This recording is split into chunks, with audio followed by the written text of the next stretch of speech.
Hey folks, this is Tolly and welcome to more game dev. Last time we left off, we were kind of playing through the build and trying to decide what the next highest priority tasks were. And now coming back this afternoon for the 2 to 4 p.m. stream, we're going to be trying to set up the Goddess Realm cutscenes. I believe that's probably the next highest priority thing that we have.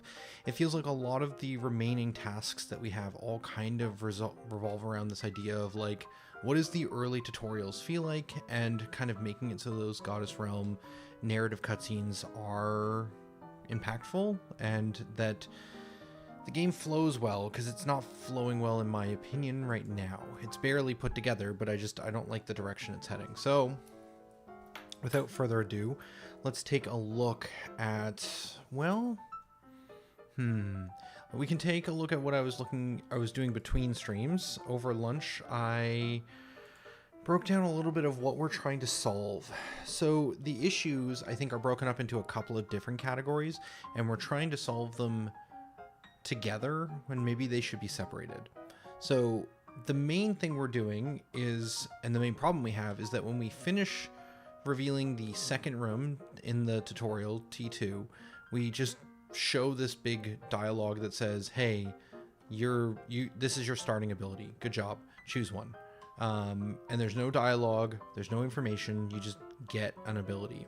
And I'm not liking that experience very much. It just feels very anticlimactic, and it just feels very out of place for what will be the rest of the game experience. So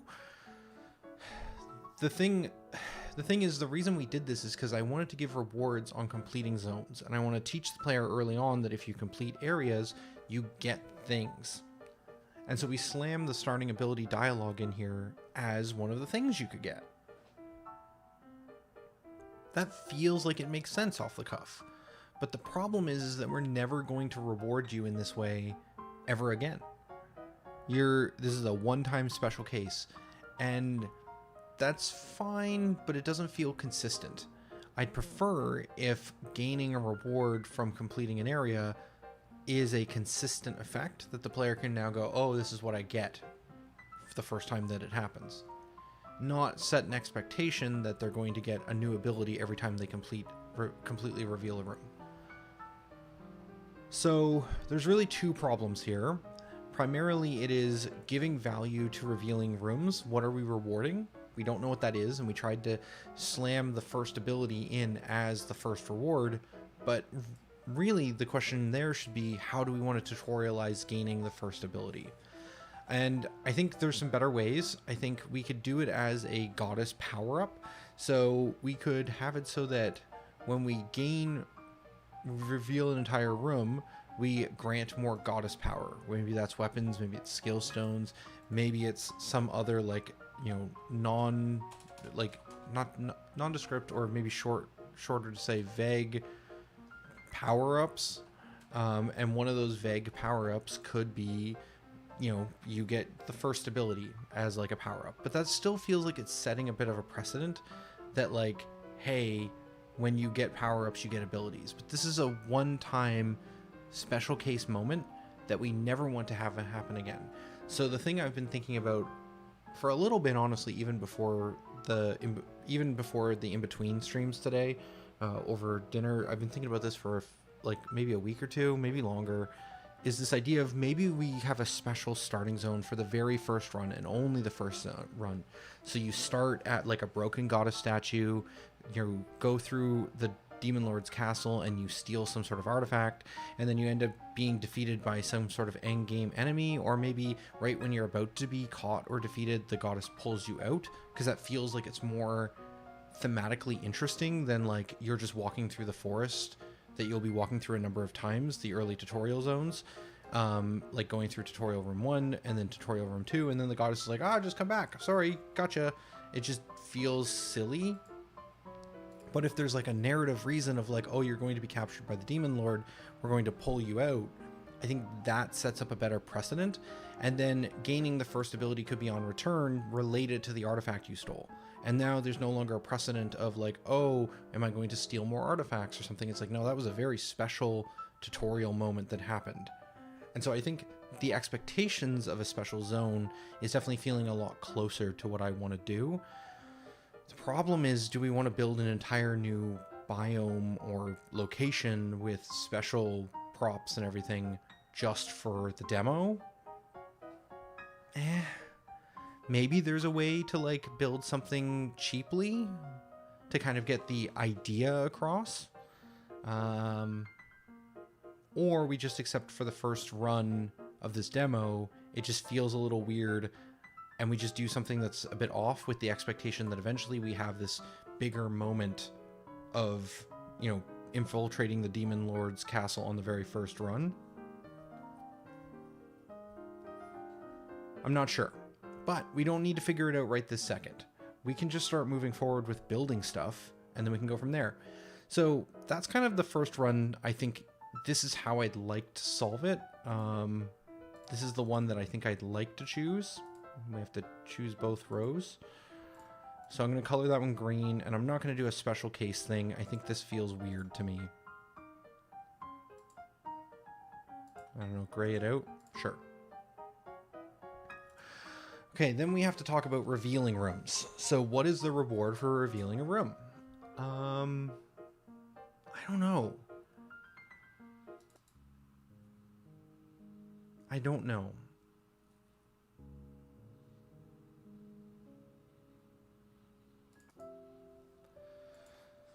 So every time you reveal a room, we're going to need to reward you with something.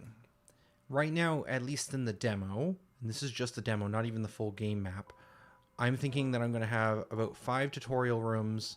And I think we said here, what was this? 5, 10, 15. So like 20 rooms total right now is what we have laid out. And for those 20 rooms, we want to have a reward for every single one of those. That feels like a lot of rewards. And right now we currently have nothing.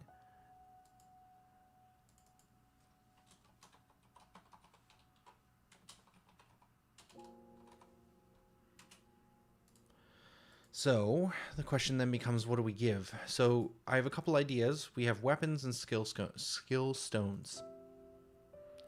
Skill stones is pretty straightforward. We can do something similar to something like Final Fantasy X, where you need experience in order to, you know, unlock nodes, but you also need a currency or an item. So if we take a look at unlock order here, we were thinking that you would start by choosing one of these 3 abilities, and then that ability would lead you to the other abilities, as well as lead you to like magic or like the next level up ability, and then that has its own separate like kind of circle of tier 2 abilities that you can kind of work your way around. And each of these would have their own skill tree. So like just slash would have its own little skill tree that's specific to just itself. We can kind of see in a better real game example in here.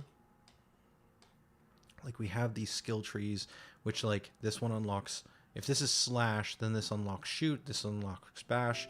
There's a couple of different stat upgrades until finally you unlock the next level up of slash V2. And then this was built without this idea of magic 1 in mind, so there'd be another path to lead to that ability. But we had talked about this idea that we'd need like different stones, like a skill stone or like a magic stone, in order to unlock new abilities. That's kind of the idea behind this like skill stone idea, is we make it so that each time you complete one of these maps fully, you get some sort of reward, but that reward could just be like a skill stone that allows you to unlock a new skill, or even more simply, it could be like a stat stone. So I didn't really spell that out here, but you know, I think it's skills slash stats slash etc. Anytime you want to unlock a node in the grid, we could make it so you need experience points to be able to unlock that point. So we can go into the game and kind of show that. But you could need experience points by leveling up the skill, but you also need an item. So if you want to make progress, you need both of these things.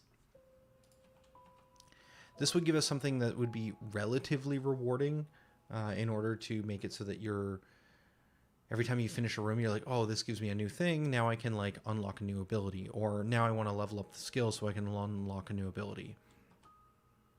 So each of these would have a skill point cost related to that skill, but it would also need to have some sort of like we need to track what items you currently have, and then it might need to have like cost 1 for the skill points and then like item required or something. This creates a weird behavior though, and this is why I'm not 100% sold on this one, but it's probably worth trying. It's relatively cheap to build. But the reason I don't love it is that it feels like there's going to be a lot of situations where it's like, oh, I've leveled up the skill all the way, but I just don't have enough skill stones. Or you're going to have the opposite problem where you're going to be like, oh, I have a bunch of skill stones, but I haven't leveled up this ability. And I'm uncertain whether or not that's going to feel good, bad, or neutral. Good and neutral obviously being all right, but if it's just like this bad feeling, I'm not sold on it. In terms of revealing, we were originally talking about chests being an idea. We were thinking that we would want to have a feature where like when you complete an area, we spawn like a chest in a specific area. But the realization I'm having on that is that's going to feel bad if I walk all the way through a room, complete the whole thing, and we have a limited amount of time per run, and then a chest spawns, and now I walk backwards, and worst case, I don't have enough time to get back to the chest, and I lose the run. Again, not a great feeling.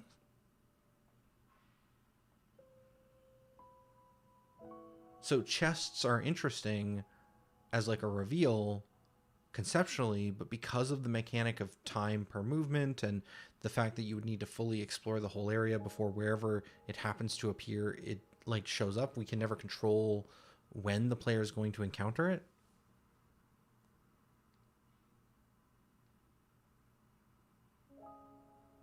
It feels like it could create some bad experiences. I'm not saying we don't do it at some point, but I think it's going to be tricky. We also have this idea of like goddess power. I feel like goddess power could just innately give you the same stuff a chest would give. So maybe it levels up and then you go back to the goddess realm and she gives you new weapon upgrades or like skill stones for leveling up a room. That feels, again, odd, very like wishy-washy, vague. It doesn't feel like it's related to the action you're taking. Feels disconnected narratively to me. This is the one I'm leaning the most towards. We had talked about making it so there was time nodes, so certain nodes on the skill tree would give you more time when you unlock them. But another concept could be that every room you reveal is how you get more time, and the time isn't on the skill trees at all. So again, it's this narrative concept of, are you growing in power or is the goddess growing in power? I think when we're doing stuff with the skill tree, that's you unlocking your inner power levels. Your self is growing through unlocking these new skills and growing your stats. You're unlocking your own potential. But I think when we're revealing a room fully, that's pushing back the Demon Lord's miasma and giving the goddess more control as we like push back the Demon Lord's influence, essentially. And so it would make more sense if the thing you upgrade by revealing rooms is your time per run before the goddess has to pull you out.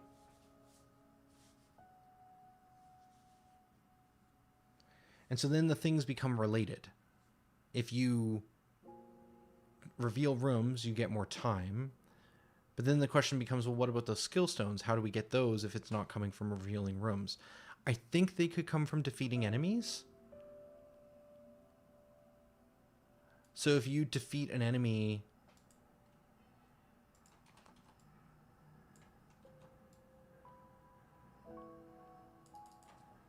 Defeat enemy rewards.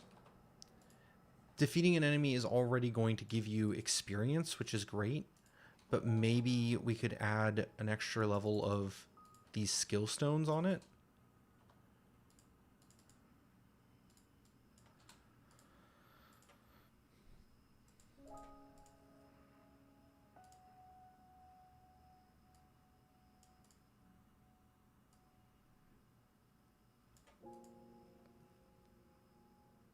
Could be interesting. The other concept is weapons I'm talking about here. What are weapons? Well, I was thinking at some point we could have weapons be an additional thing. You're unlocking abilities and skills like slash, slash two, shoot, bash, but we could have each of these be skills that are used with a weapon, but you also could find new weapons in the world. So why would we do that? I think that it's just more items to reward, so it's more things we could give you. Like if we didn't have treasure chests spawning as revealing a room, but we just had treasure chests that just exist in the world, then like maybe that's interesting to like get an item, like a weapon from that. And it's the why not is like it's feature creep. It's something we don't necessarily need to do right now in order for the game to be fun, I don't think. And then lastly, it's like, well, even if we disregard that, the how would we do that? I think narratively we could do it with like an omni weapon. Like maybe the artifact you steal from the demon lord is like some sort of omni weapon that can change shape. Maybe it's some sort of form from the goddess, and anytime you touch a weapon in the world, it can take on its stats and like become that weapon. That could be really easy to narratively kind of get across, and then we don't need to worry about equipping items as much as like each time you find a new weapon, your omni weapon just upgrades to the best version of itself. Or we do have equipping, and then we get, that's when we get into the like feature creep part of this, is like, well, maybe there's different attributes to certain weapons. So if I want to have this heavy axe, it's going to add more damage, but it's going to reduce my speed or something like that. And again, there's lots of feature creep here. It's like, well, how does that work? What does that mean? What does reducing speed matter?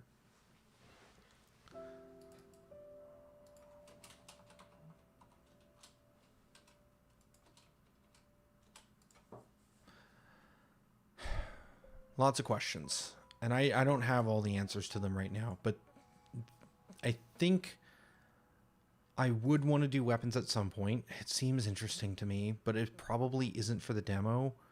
It's probably not worth trying to squeeze that in the next 2 weeks. And it can be tacked on later relatively straightforwardly. We'd probably just want to steal power from the abilities. So if a power starts with like, say 10 of power, or if an ability starts with like 10 power, maybe we drop it to 5 and your start first weapon has like 2 power, and you find a new weapon that has like 5 power associated with it, eventually bringing you back to the same stats and same damage numbers we were seeing before. So like, again, there's ways of inserting it into the tutorial or into the design without too much effort. So it probably isn't worth doing now. Things that are actually worth doing, though, is going to be figuring out what the revealing rooms give. I'm definitely leaning more towards this one, that like the leveling up the goddess's power is increasing her ability to keep you in a run, basically.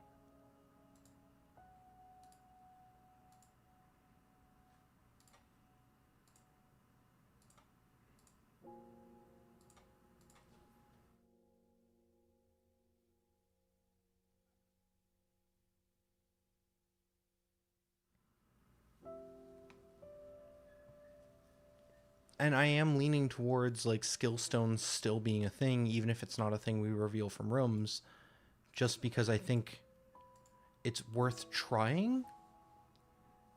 And maybe it doesn't drop from enemies. Maybe we find the goddess power stuff doesn't make sense and it's not feeling good. Then we can always shift skill stones back to being part of that system.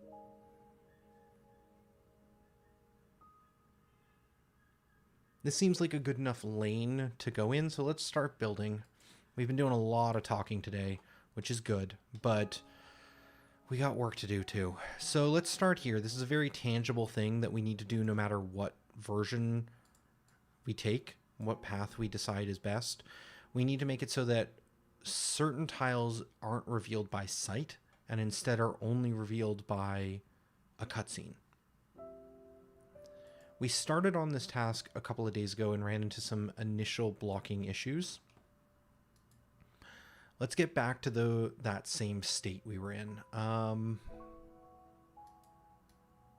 Staying on boot screen should be fine. We need to go into the wisp move that we made. Oh, there it is, right at the very bottom. And if we just disable the vision, I think that'll get us to the same state we were in last time we looked at this, which is that we won't see the tiles. They won't appear as we walk in Wisp form, which you would think would be good enough, but it is not. Because sadly, the UI system, or sorry, the movement system doesn't care if a tile is revealed or not. So if we try and walk over to these tiles that normally we would reveal with our sight, we can still walk on them, they just aren't popping up. So I guess the simple solution here is to keep this functionality the same for now, and just make it so you can't walk on unrevealed tiles.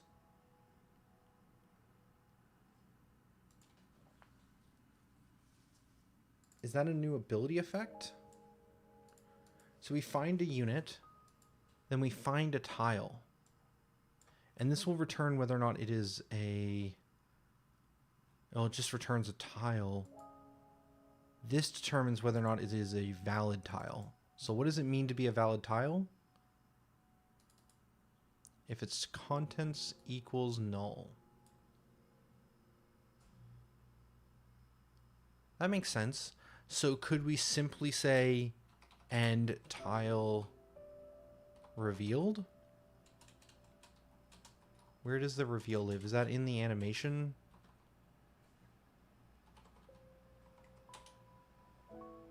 Tile is revealed.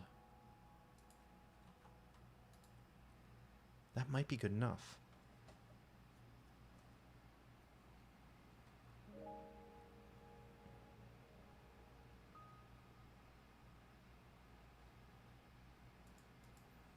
So the wisp just can't see.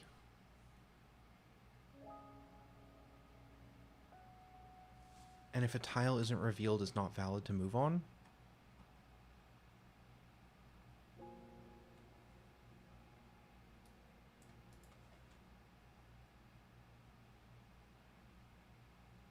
Ah, interesting.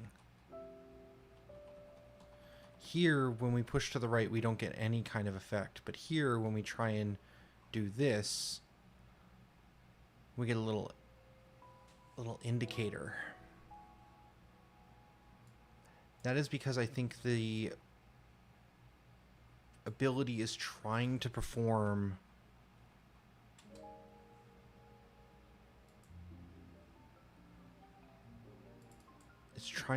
it, but it can't.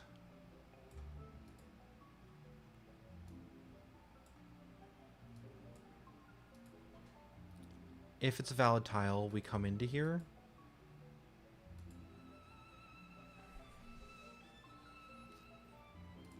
And I bet you this has some preview logic. It does.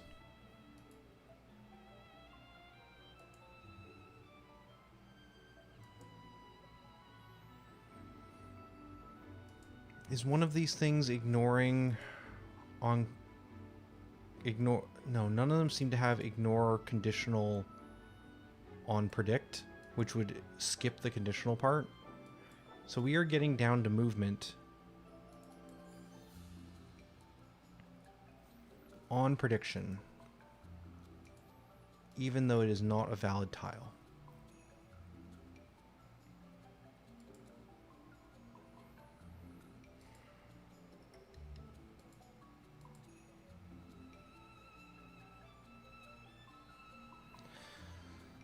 A valid tile must be walkable.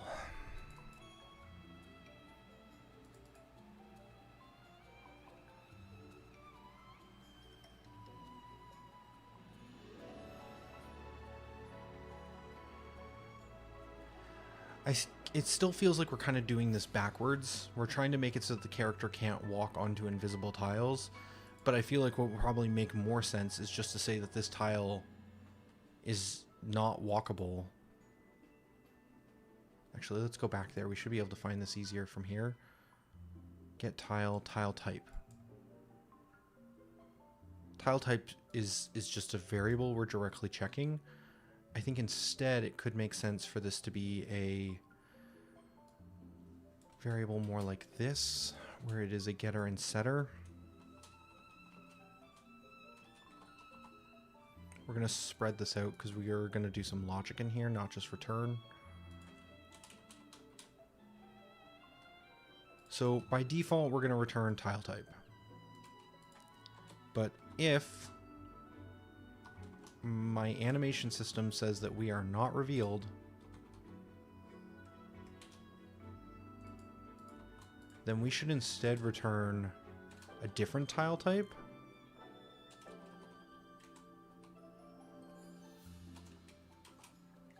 Tile types dot, I'm going to say pit. It's like, if it's not revealed, then it's just the void. So it should just be a pit. And then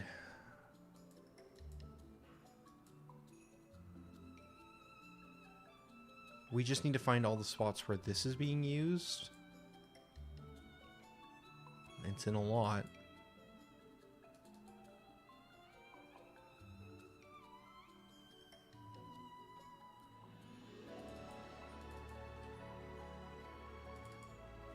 And I think this should be valid. In every situation where we're just directly referencing it, we now use this getter that will override if it's not revealed.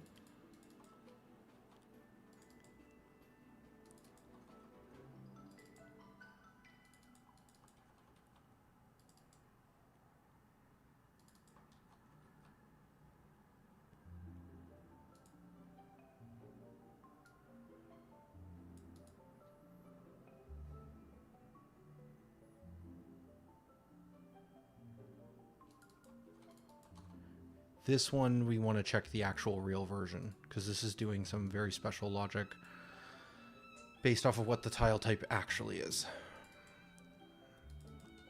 Are any of the other ones weird like that? Yes, this is at load time. This is not at runtime, so this should be using the true value. These are all part of the ability system. That's part of walk. This is fine.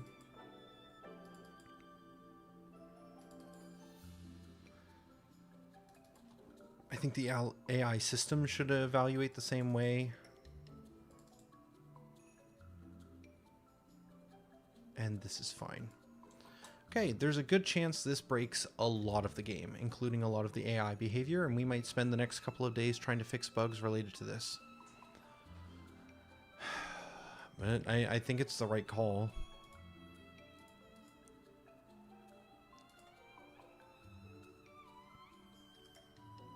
And then as part of is valid,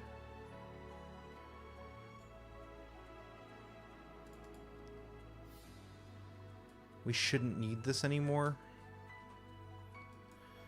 And this makes more sense to me. It just, if we're unrevealed, the tile just says, hey, I'm not walkable. Opposed to trying to put special logic based off whether or not the tile is revealed into a bunch of different spots. Oh, shoot. We wish to continue, not new game.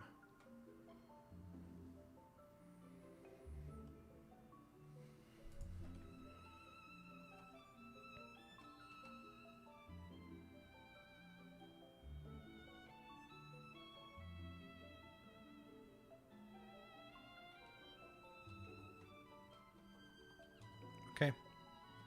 That seems to be working.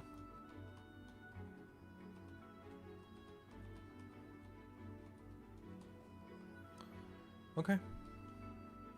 Yeah, so we can't leave or do anything now. Which is what we're trying to achieve. Okay. I think that is the easiest solution. So we make it so the Wisp character can't reveal anything with its sight. And then we make it so that you can't walk on unrevealed tiles. Done. Didn't mean to scale.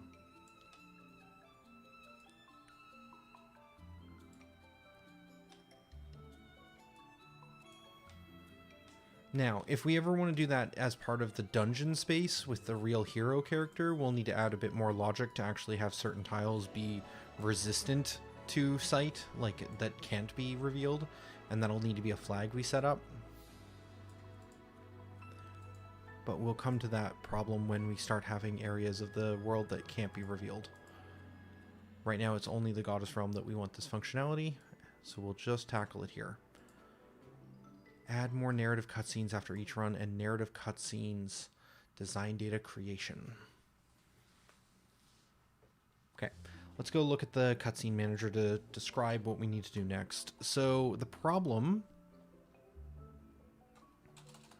cutscene manager, is we have a bit of logic here that is very hard coded that says if we are entering into this scene and this bool has not been started, then I would like to load this addressable, which is some hard-coded value, and then on scene load,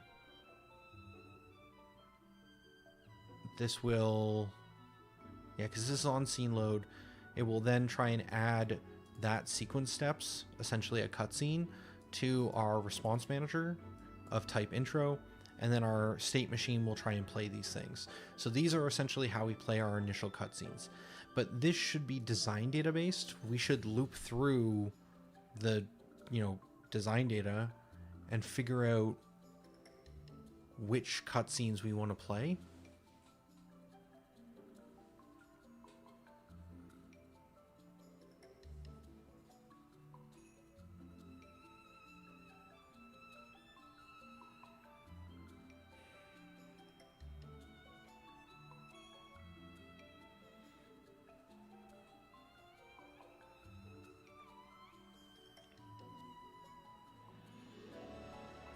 Actually, this isn't cutscene related.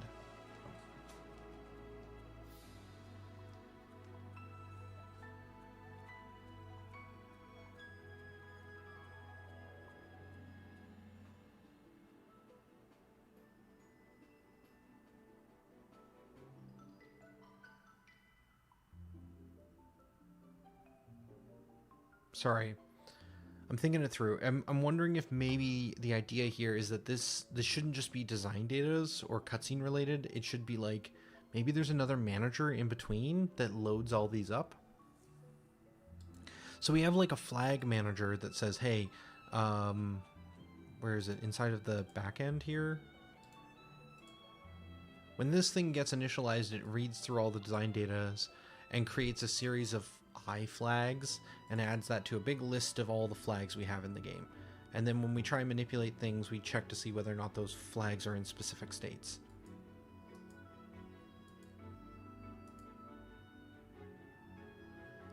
Rather than just loop through the design data every time, we probably should have some sort of class that does something similar that reads through all of the cutscene design data and creates a series of cutscene classes,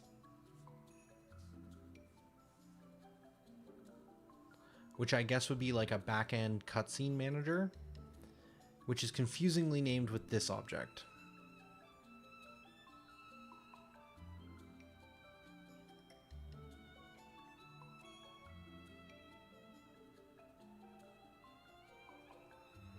But all of this could be encapsulated inside of the backend system, so this doesn't have to be just a straight singleton. Where is this referenced currently?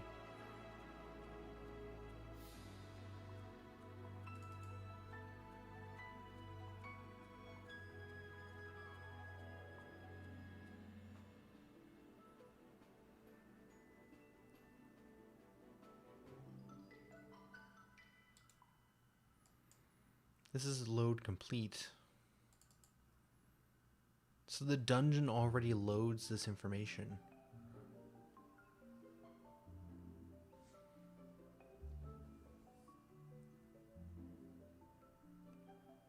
Yeah, this should be a backend manager. I don't think it's a dungeon state manager. I think it is a backend manager, but it should still be used here.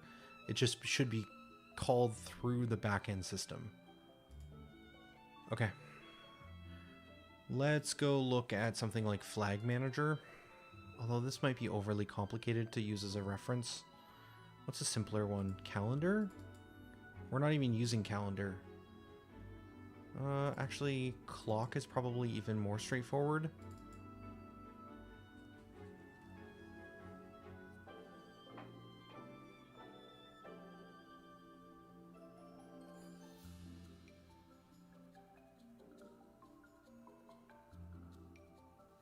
Yeah, okay.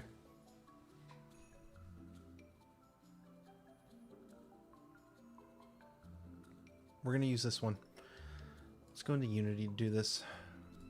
Could do it in Visual Studio, but we're going to do it here. Clock manager. We're going to make a copy of this folder. We're going to call it cutscene.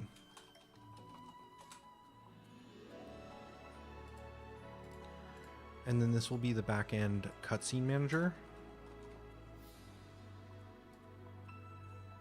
And I don't think we'll need cutscene states because all the information about a cutscene being played is handled by flags.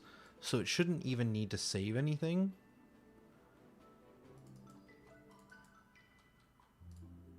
Which makes it a bit weird to live here because everything else is like doing some sort of save logic.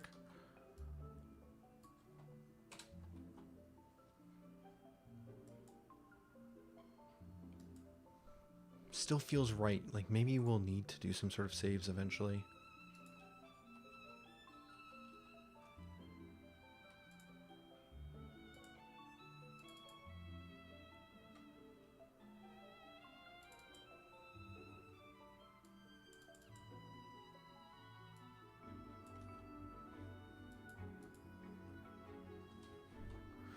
Find the word clock and replace with the word cutscene. Replace all. Okay, and then in here, this is the one that should be cutscene state. I renamed the wrong one earlier. Okay, and then this doesn't have any time remaining. It will not have any of these functions about time. It will potentially save and load the state just in case we ever need to. And then I think we want to just go steal everything from the old cutscene manager and bring it into this back-end cutscene manager. It's just kind of more of a renaming to fit the formatting. Where did the cutscene manager go? Cutscene manager. Oh, it's up here. It's already pinned. Let's drag it down here. And then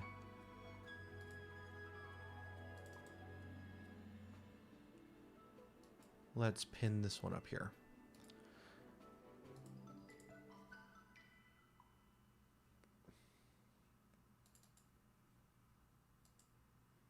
Oh, weird.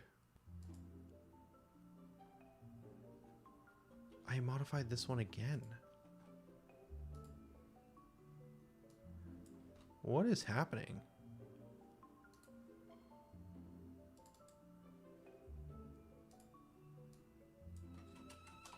That's like twice now that I tried to rename this and got very confused.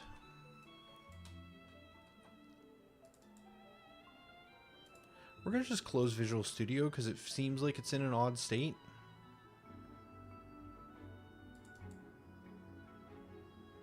Load it back up again. See what happens.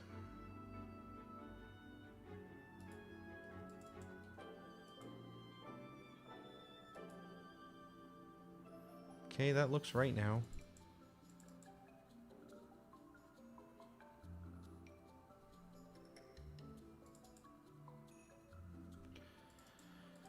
I apparently modified the wrong clock version. Okay.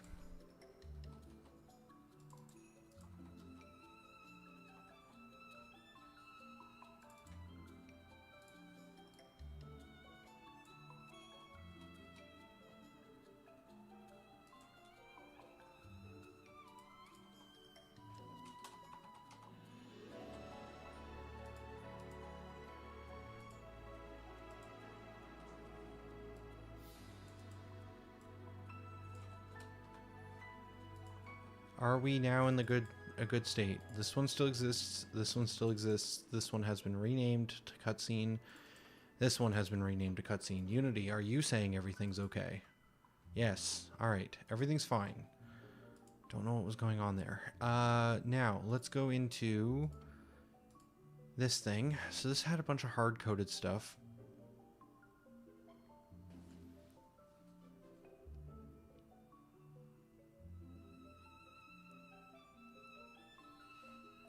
So these are still hard-coded in this new system. Not ideal, but I think that's just the way things are for now. Let's get it up and running, and then we'll figure out how to make it better later. So we're not going to touch these ones. We're going to leave them be the way they want to be.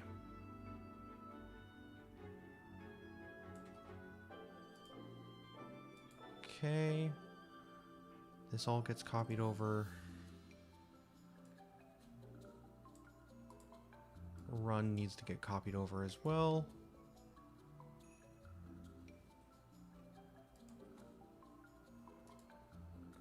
And then we need the load count. Okay. Run, out of time, on player death. On scene load is empty right now or not used. This all seems fine. Okay, now we need to start replacing these things. So where is run used?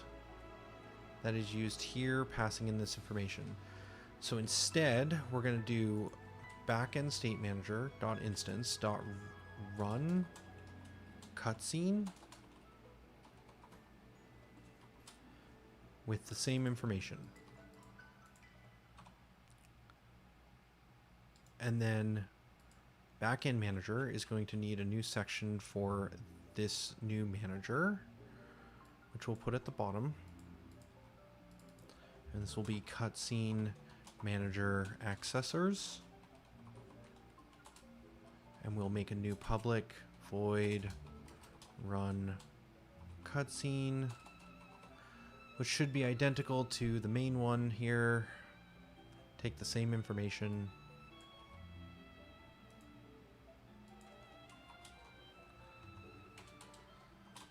And then just internally, it's going to need to, well, we need to create it, but we're going to need a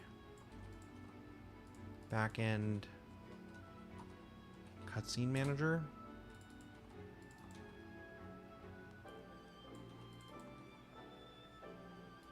We're going to need to initialize it, which it doesn't have this function yet, but it will. We're going to want to load the state.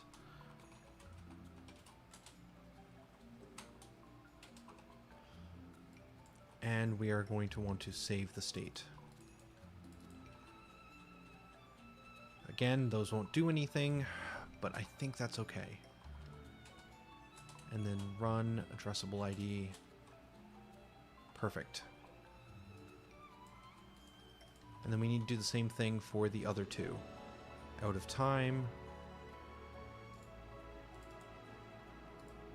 And on player death.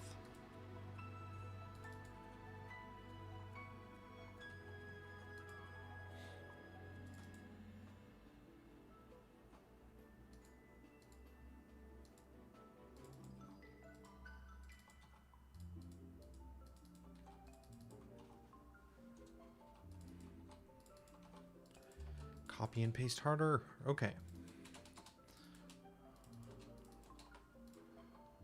Now, everywhere that we were doing this,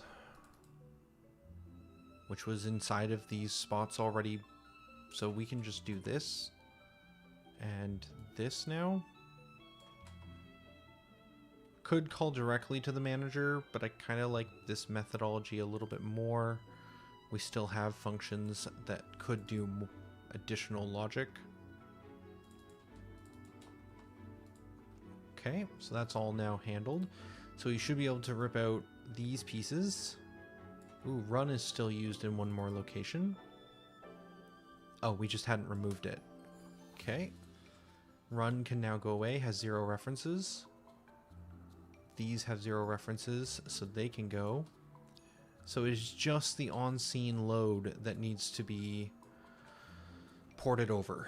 Now, this is where things get fun. We need to build a init call in here.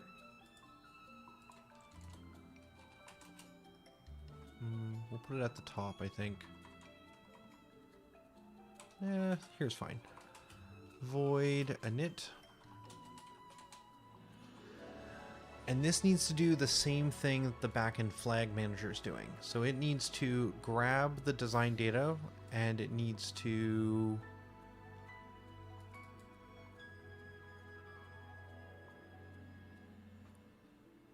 Oh, it's doing some weird stuff.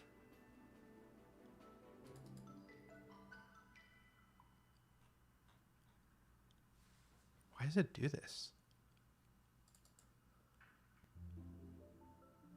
Oh, because we want an array of this information? What do we do with that? Nothing?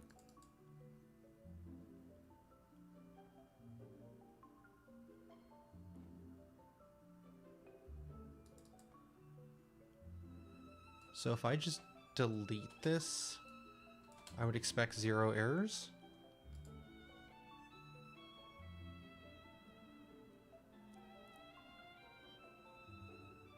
Yep.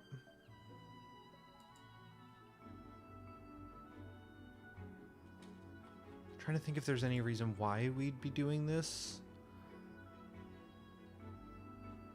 I'm gonna guess it was when we initially set this up, I had forgotten how to use this data this way, because it's a kind of a weird data holder kind of setup.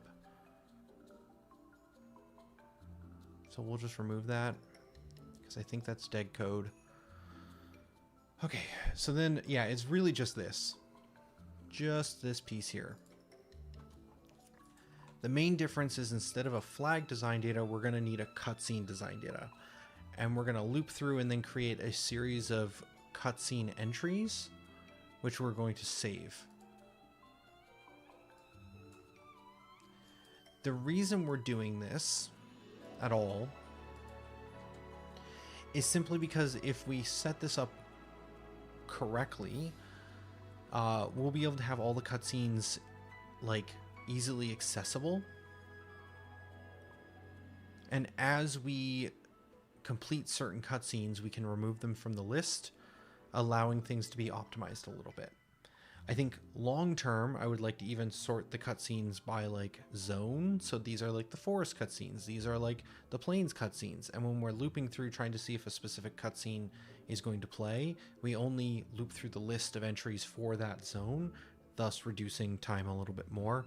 These are very minor optimizations, but I just want to build it in such a way that it's easy to make those optimizations, but not necessarily make the optimizations right this second.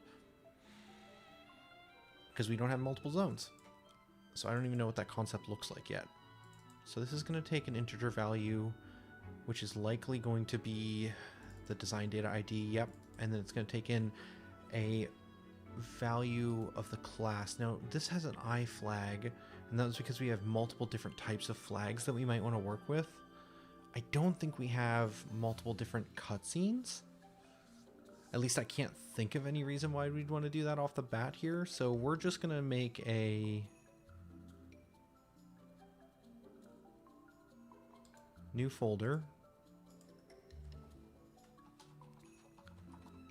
Cutscenes. And then we will just make a class in here. Which I very rarely do it this way. Normally I do it through Unity. Nah, I don't feel confident. It's probably exactly the same, but I want to do it here. C# script, and we will make this a cutscene. I don't think there should be anything with that exact name. Seems fine. So cutscene isn't a mono behavior. It just is a class. What is a flag?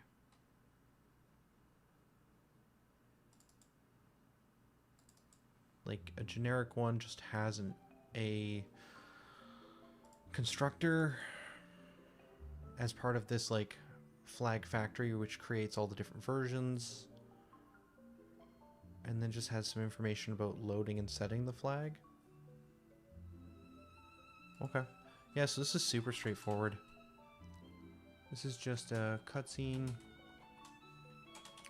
which will do basically the same thing as the generic flag. It will just take in some information. It has an initializer that helps. Which just kind of sets some data for us.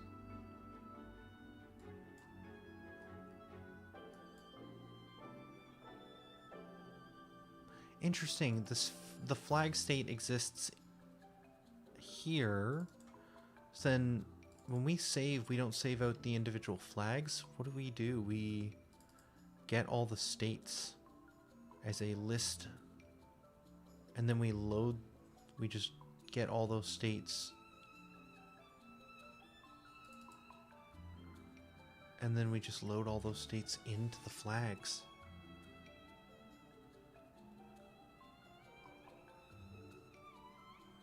This is kind of what we did yesterday with the unit. I just had forgotten that we had set the flags up this way.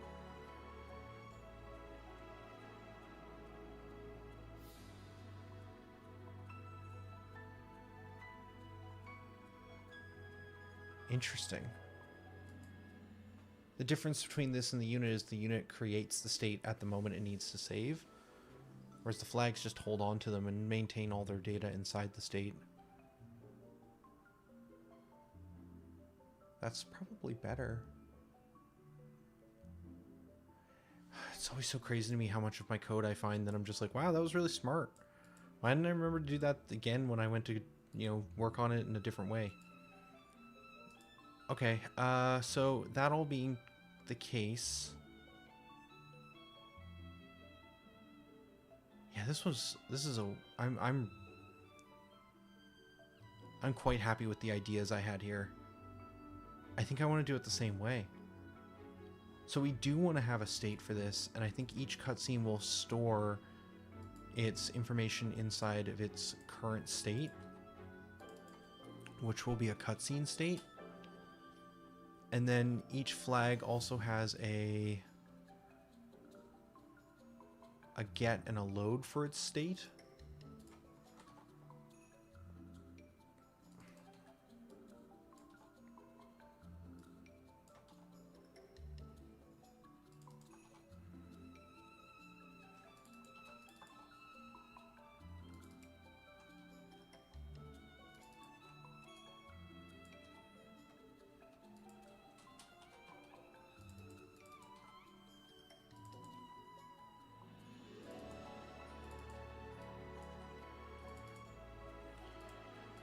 And then we have these helpers, which are debatable if they're needed. Where did I put the helper? Oh, it's just inside of the state call. Sure, I could do something similar to that.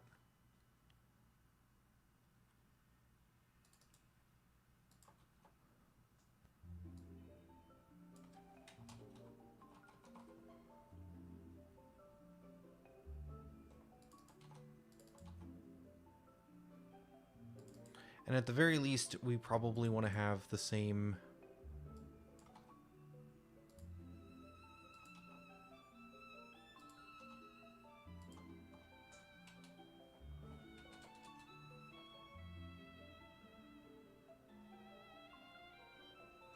Oh, what happened here?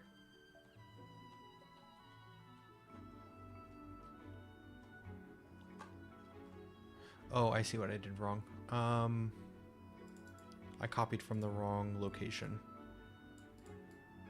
So instead of to cutscene, we need to go to cutscene state. Paste this in here.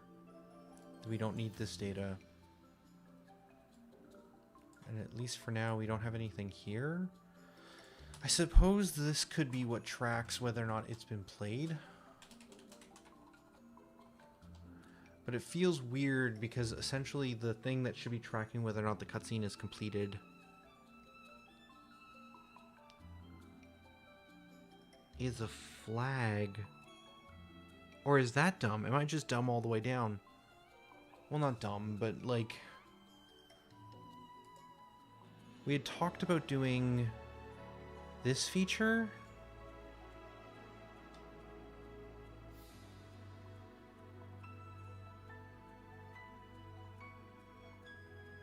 Wait.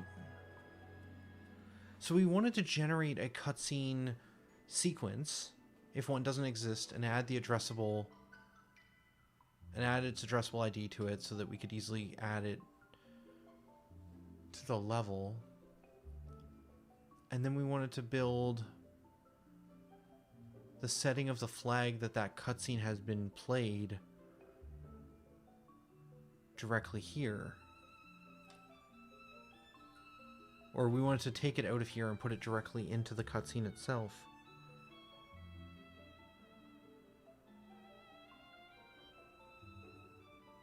I think I might be overusing flags. This problem could also be solved by simply saying that whether or not a cutscene has been played isn't based off of flag, but based off of the cutscene itself tracking that it's been played.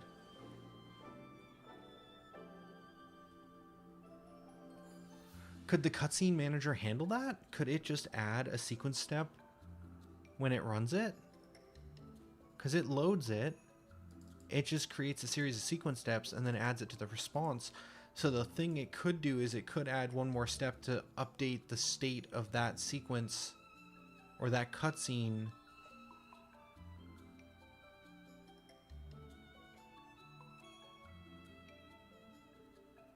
Holy cannolis. Okay. I'm on board. Let's give it a shot. I think this is going to be really... Okay, I don't want to say really smart, but I think it might be clever at the very least. So we're going to have a completed bool. Do we want this to be an enum similar to the flag where we can have multiple states? I don't think so. This is either going to be completed or it's not completed. It's been... has been seen. Oh.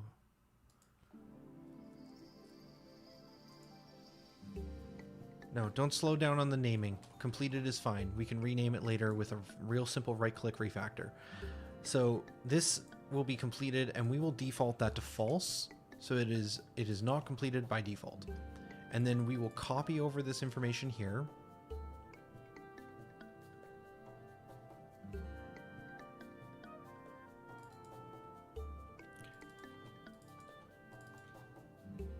Okay, that should be fine. Here, we just need the design data on initialization, I believe. So similar to the flag, let's go back to generic. Let's pin generic and let's pin the cutscene because we're going to be copying and pasting the concepts and the design patterns a bit here. So we're going to copy this. We're going to put this inside of here. Yes. It is going to need an ID associated with it. Yep, that's fine. Int ID. It will not have a not started. This needs to be the cutscene state state helper. Okay. And then we're going to need to use the same copy here. And this should be copying from the loaded version into our existing one. And then we should be able to get it. Cool. Now, how does the actual cutscene get set? Like so.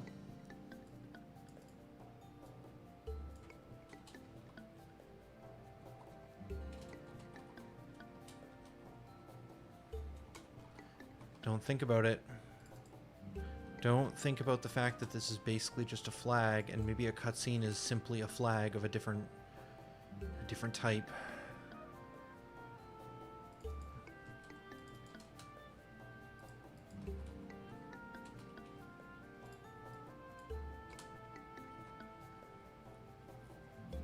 Just keep building for now. Don't get too distracted. Get it working and then we can figure out if maybe this whole thing needs to be renamed and reshuffled. Okay. This is fine. This is fine.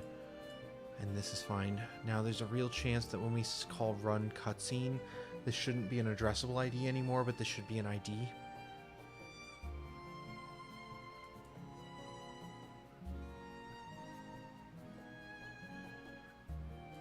So now we come back to here. Instead of having a list of flags, we now have a list of cutscenes.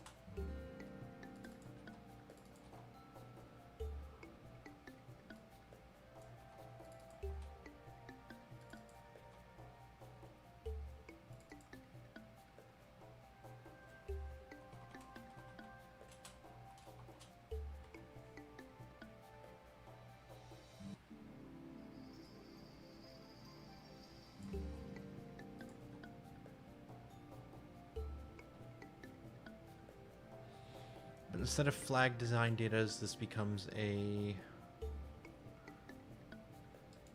cutscene design data.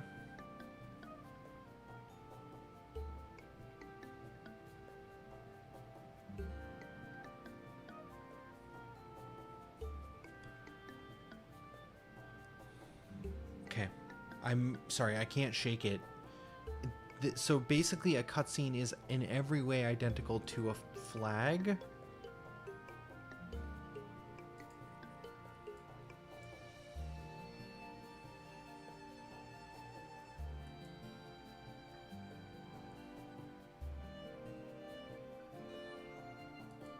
How are they different?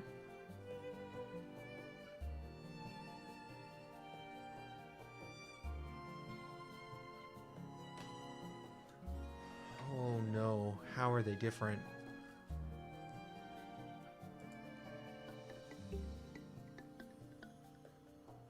They've got to be. They've got to be different in some way. Right? Let's continue implementing. I think they're going to deviate slightly, in a very small way, which is how we use it. A flag simply just exists to be set, but I think a cutscene has data that we want to retrieve from it.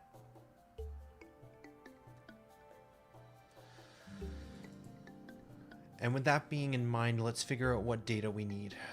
So what normally in the old system, we would go on scene load. Let's copy this over finally. Right above the run call. So here, when we are given a scene name, what we would want to do is we'd like to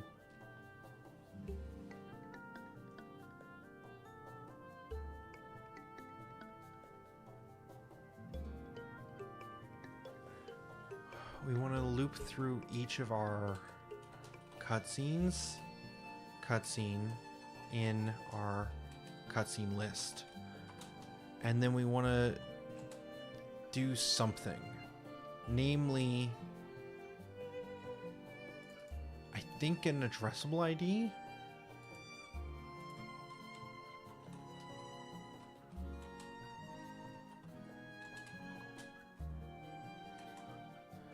If that cutscene has not been completed, get the addressable ID for that cutscene.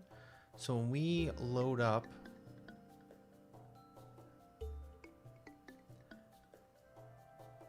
this initialize call is setting stuff in the state. This gives us the design data.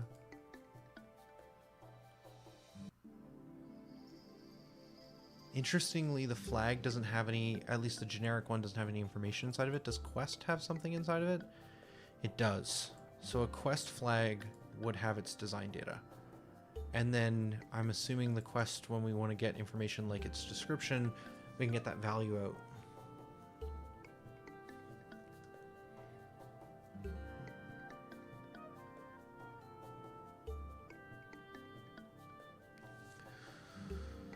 Okay. The other piece of data that this thing is going to need is its flag information.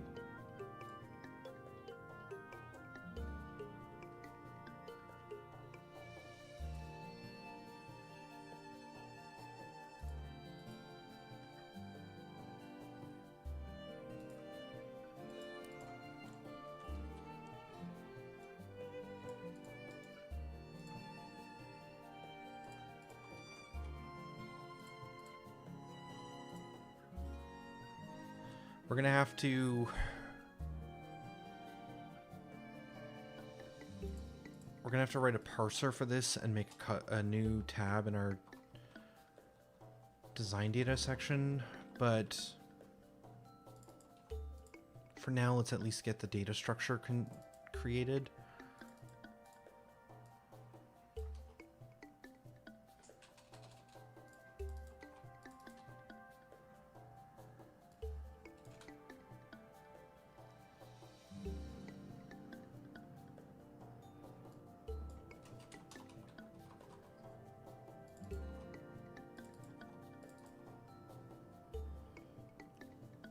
So this thing is going to have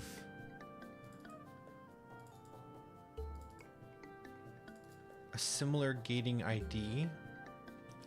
But I think instead of being a gating ID, I think this becomes a required flag in our new system.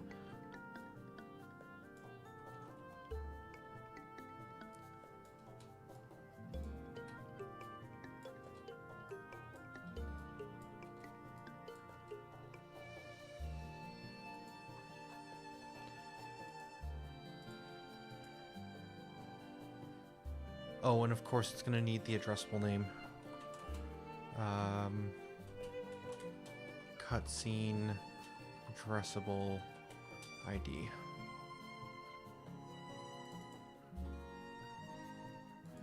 And so this will be a cutscene design data.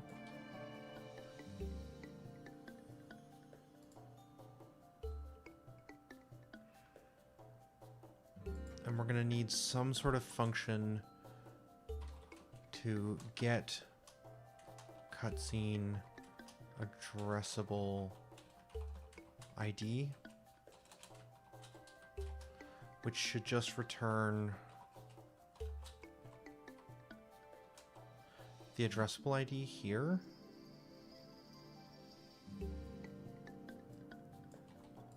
And then we're also going to get is playable cutscene.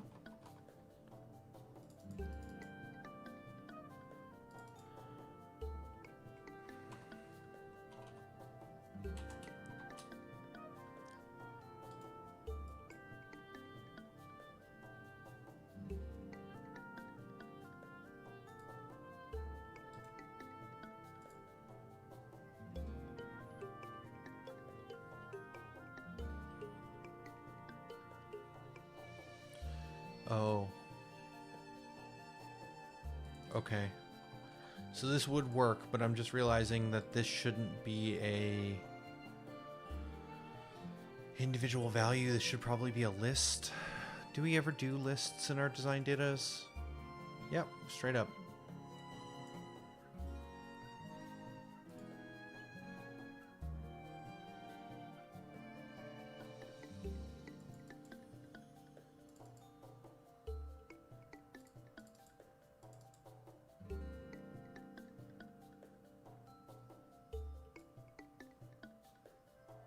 Yeah, we have a lot of things that have required flags, but they're using kind of this old system.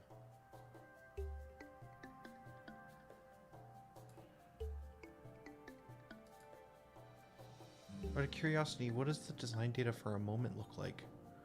Which is a concept that I think we're leaving behind.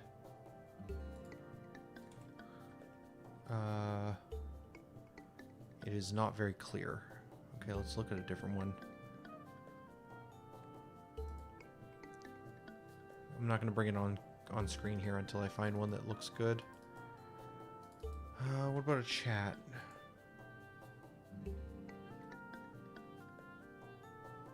Huh.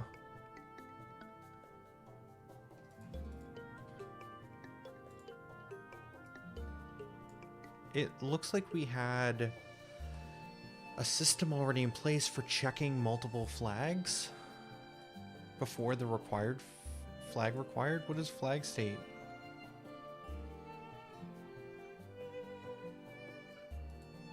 How does that work?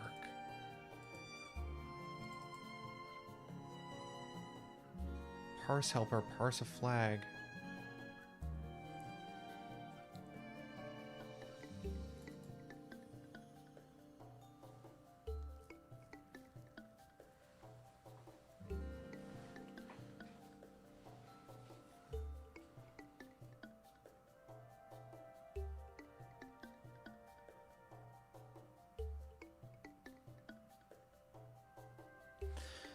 Honestly, most of the like chat moment guild hall quest stuff I built was like in a couple of weeks in a blur, and I don't remember a lot of how I architected it, but it seems like a lot of the stuff we've been solving around flags are already handled by this system.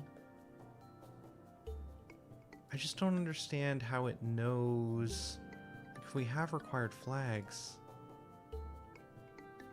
Oh, we parse it in here, but we never use it?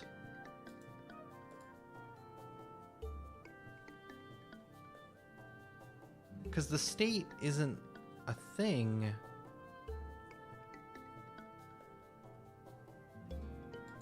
Like,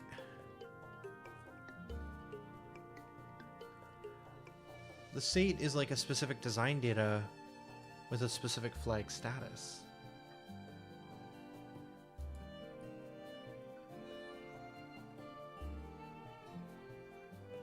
Do any of these... Like, there's a couple of different ones that use the helper.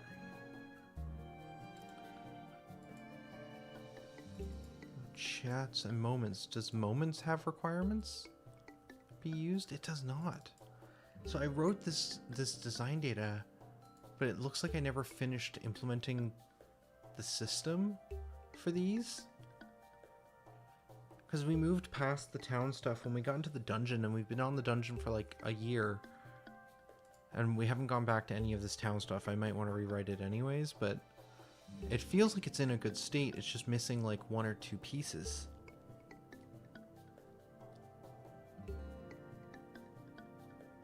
I bet you I could repurpose this chat parser and this whole chat system I built for talking to characters too. I feel like this is what this was built for. But it's handling something slightly different because it's location based. Okay, what was my idea here? Why would I think that saving them out as a bunch of states would work?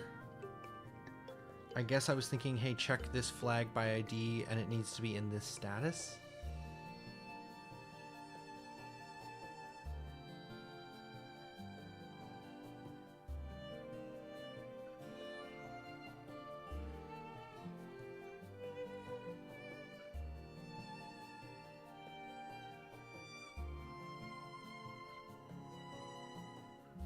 I think required flag does the same thing but better.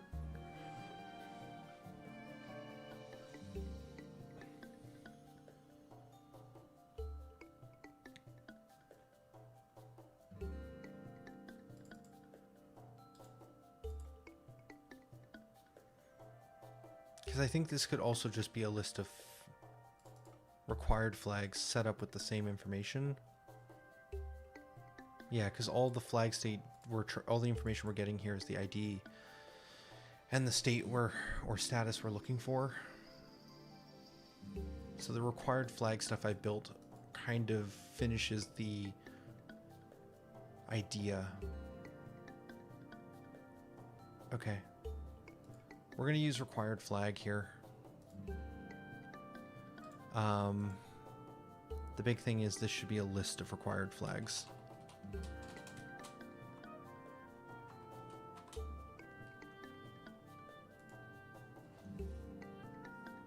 And then we want to look at where we've done the same logic before for looping through. There's a for loop we keep using over and over again.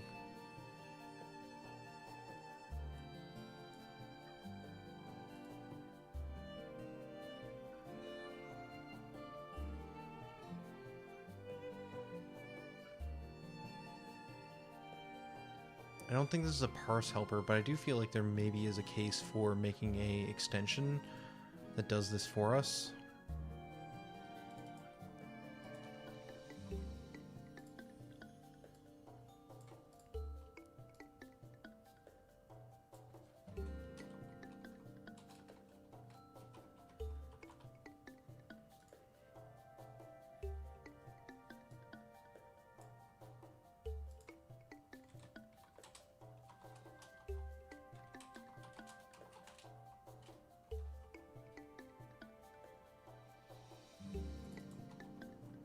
Okay, so if we ask a cutscene is it playable, it checks to make sure it hasn't been completed before. And if it hasn't, then it runs through the required flags. If any of them are not valid, it says no, I can't be played.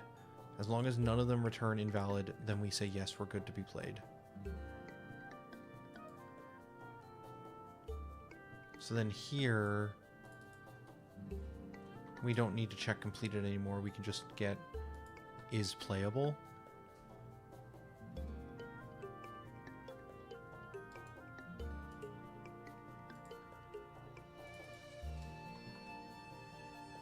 So we can ask the cutscene if it's playable. And then if it is, we can do load count increase.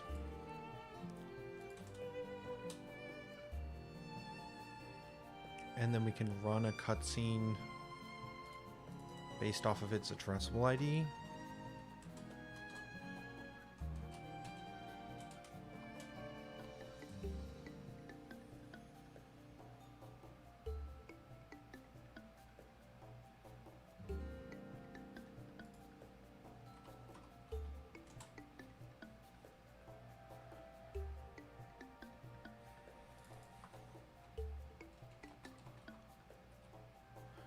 And then this is going to loop through the cutscene design data.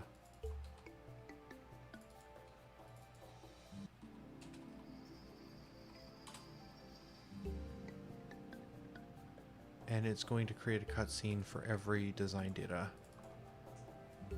And we shouldn't need a factory for this one.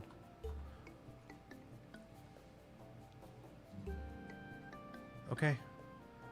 So if we construct a list of design data for the cutscenes, we should be able to grab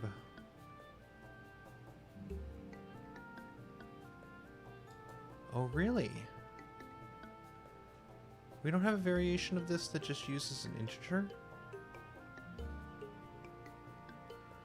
We don't. Seems crazy. Yeah, I guess addressable IDs are always strings.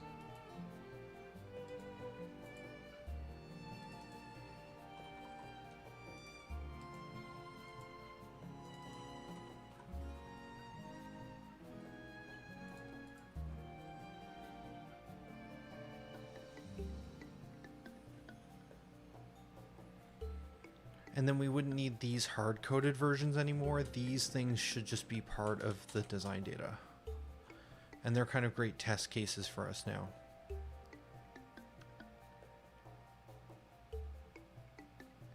And then last thing here is I think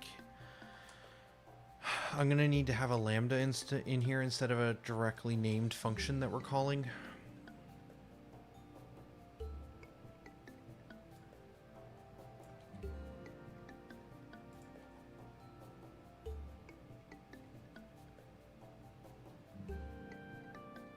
We're going to do all of this functionality up here in this new lambda, but with one extra step.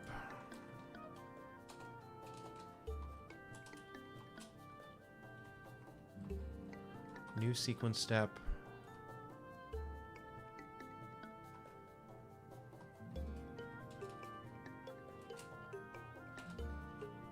No.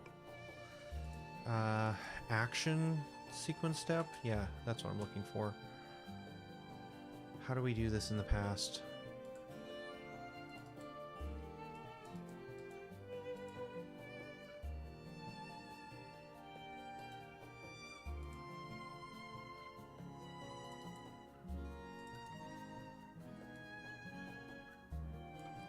That's the idea. So an action sequence step is the most generic because it literally just executes a piece of code when that sequence step is run. And what we can do now is we can say cutscene dot set cutscene complete. Need a semicolon. Oh, wow. Okay, so when we load a cutscene, given a specific name... Oh, we missed that aspect of it, didn't we? We're going to want to check that name. I guess that can be a part of this. Given a specific name. And then the original system was just checking a hard-coded string. So I think that just goes inside of the design data now. And that is just another string value.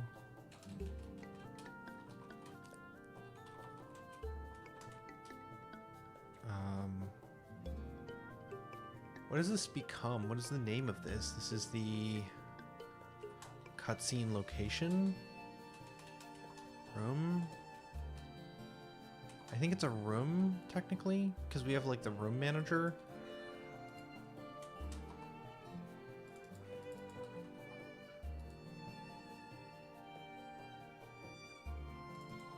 I guess scene name makes more sense, actually. Consistency. Consistency. So given a specific scene name, we then want to make sure that if it is complete or the scene name does not equal the scene name, design data dot scene name, then we say this is not valid. We want complete first because that should be faster out as our first conditional.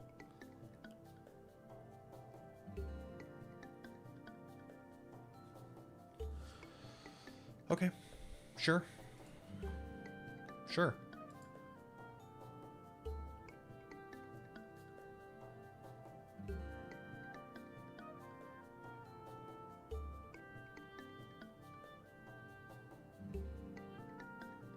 All right, well,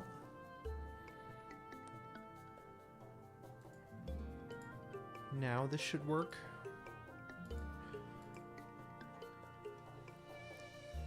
I'm just thinking about the fact that there may be situations where we have multiple cutscenes that are valid.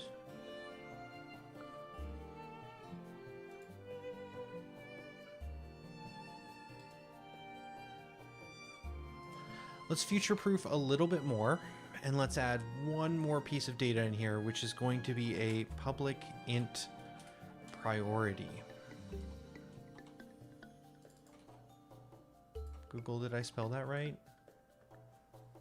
Google. Yes, okay, still good. And I think what we should do is, instead of just finding the first one and loading it, we're going to make an assumption that we can only ever have one cutscene loaded at a time, that we don't want to queue up multiples.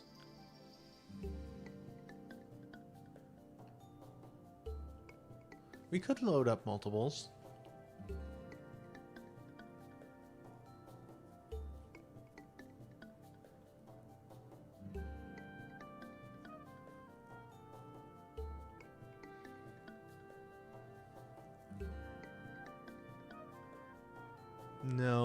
No, I don't want to load up multiples. It might take too long. It's too scary. We'll just design around the constraint that you can only have one cutscene play at a time. And if there's multiple cutscenes that should play, you'll see them after the next run.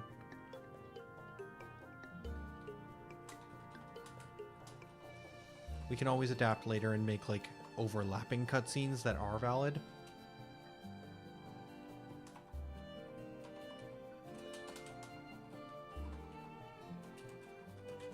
So we'll make a list of possible cutscenes.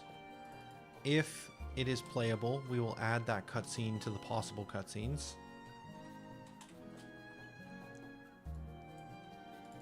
Then we're going to want to do a sort.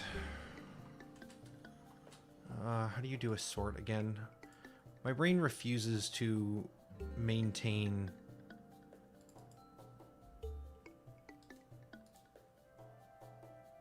This is just a simple sort. These are all just simple sorts.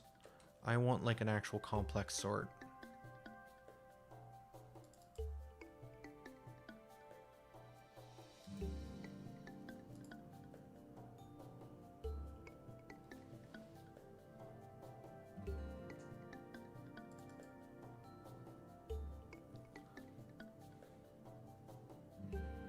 I use the word sort a lot. That's the event system.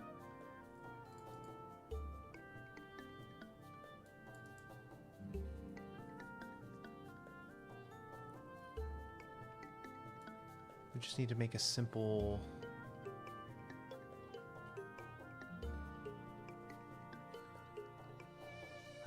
function.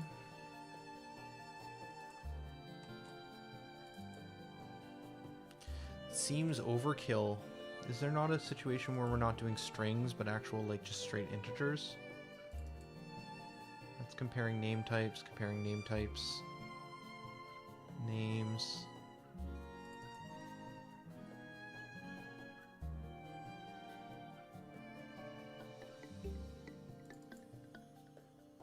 The modifier system does some sorting.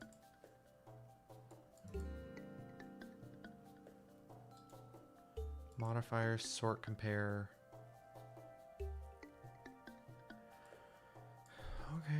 Okay.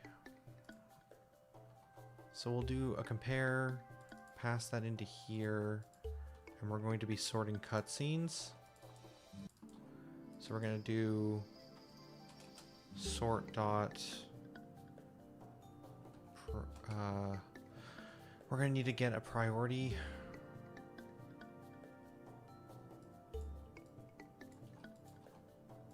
Get cutscene priority, which will be an int value.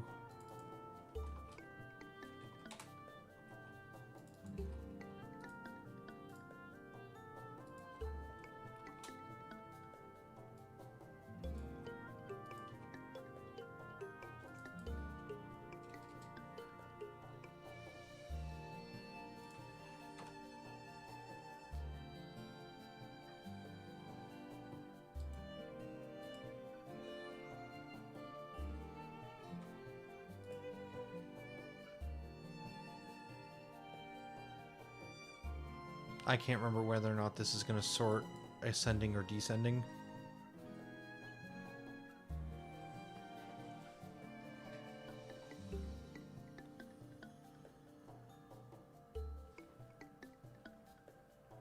I'm going to assume it sorts higher to the top. We should do some testing around that though. Okay, so we're going to have this compare function.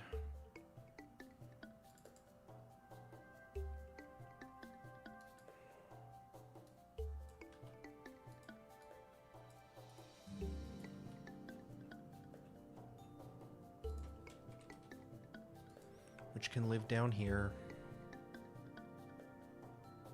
I guess technically, can I do a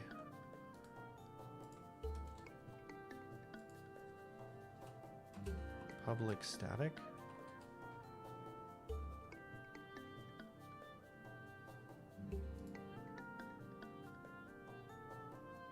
That seems unnecessary.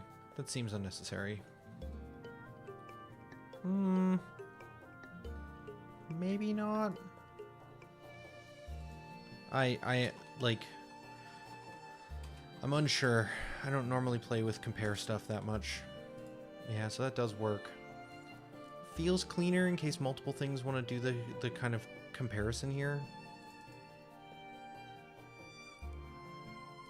And then we're probably going to want to do whatever indices 0 is.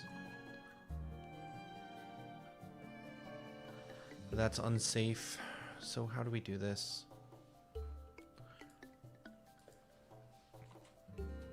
If possible, cutscenes dot count is greater than 0. I guess even easier is just be like, if possible cutscene count is less than or equal to 0 somehow. If it gets negative, it should be impossible, but whatever, we'll just return out of the function. Otherwise, we assume that there's at least one entry in here. And now it's somewhat safe for us to write code like this. I could write a local variable. Is that going to mess up the lambda? Should be fine. Should be fine.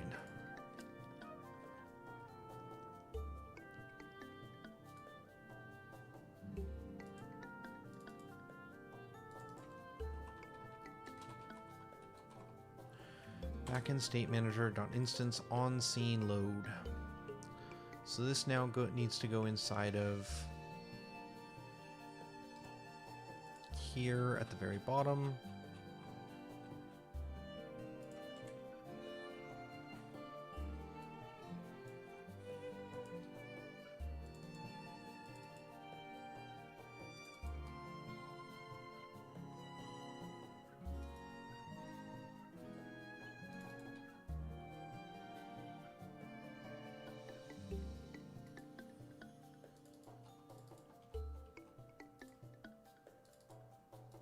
Perfect.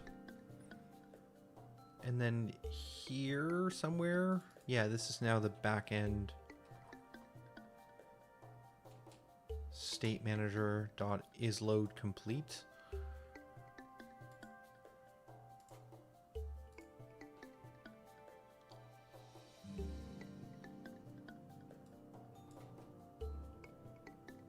So this probably still exists inside of the... Yeah, so this still exists here, but we're going to make another one of these functions inside of our backend state manager at the bottom here.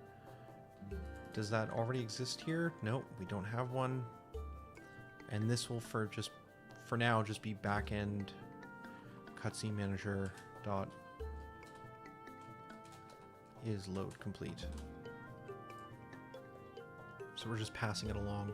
I could see a world where we have other managers that need to wait on loads.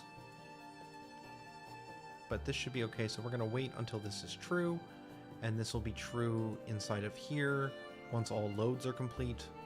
And all loads will be complete once all of these are run.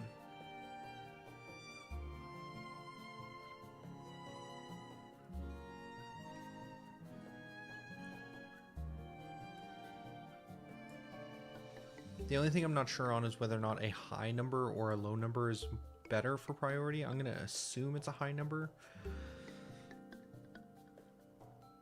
Sure.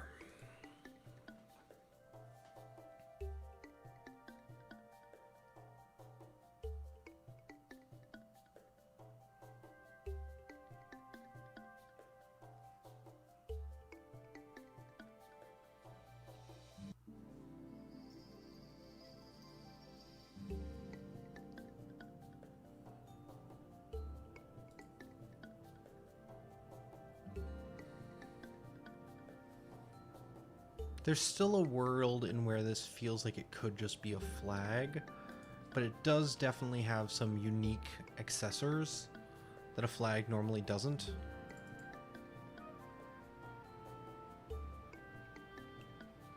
But if we simply added a iFlag function to get,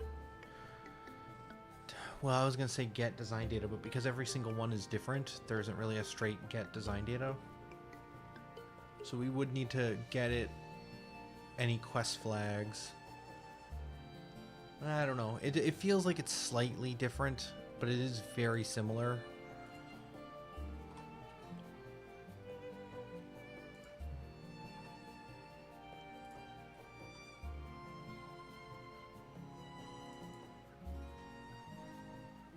Oh, we never called load.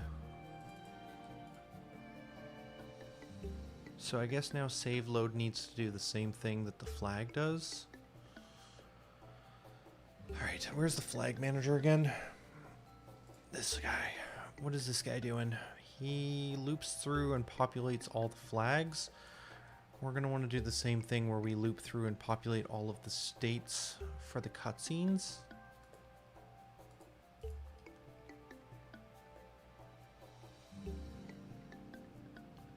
And this thing doesn't exist anymore. That's now inside of each and every flag.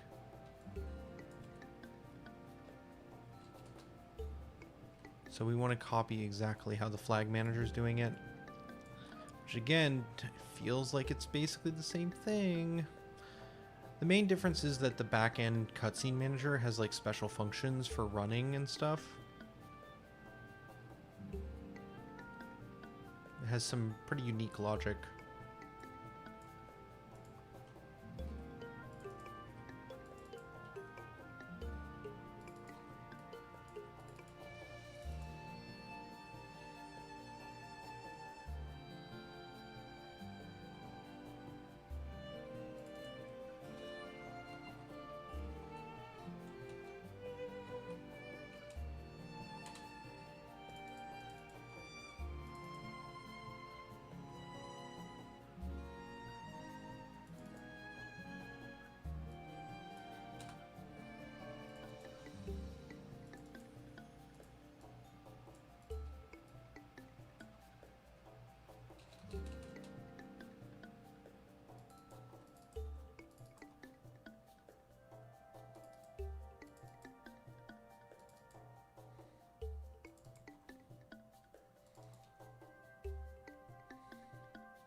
Perfect. Same setup. That all looks good. Do the same thing for the save. Where's that live? That's just using this get function. We'll just copy it all over and then rip out the pieces we need. I think that should be identical now. So we can leave everything else the same. And this is the cutscenes. We're trying to get out a cutscene.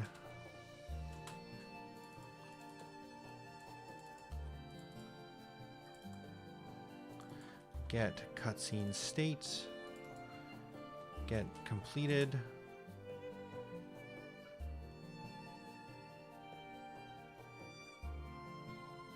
Wait, did I grab the right values? This doesn't look right.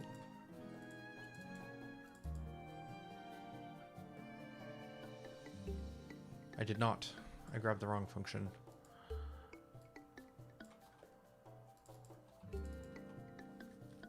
Okay, this makes more sense.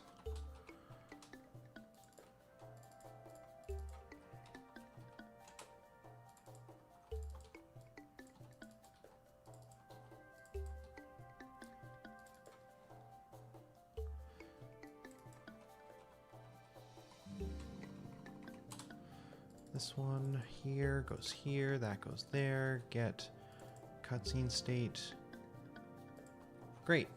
So now this should loop through the cutscenes, get the states, add it to a dictionary, and then this functionality should get it back out again. And load it all up.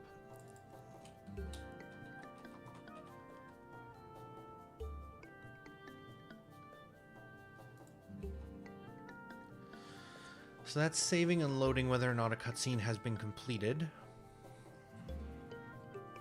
Now we don't need flags to track whether or not a cutscene has been completed. So if we open up PureRef, this concern here for setting a flag once it's been run is no longer a problem.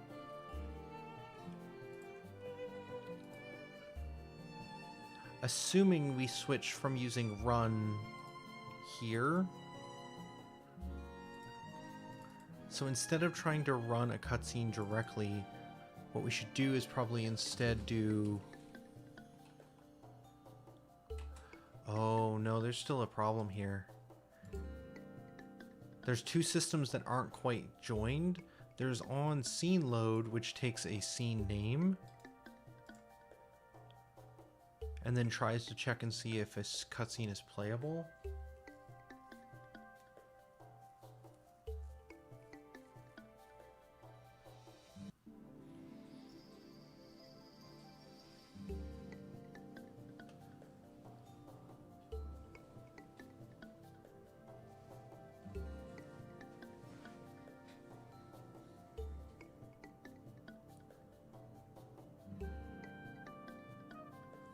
We're so close here.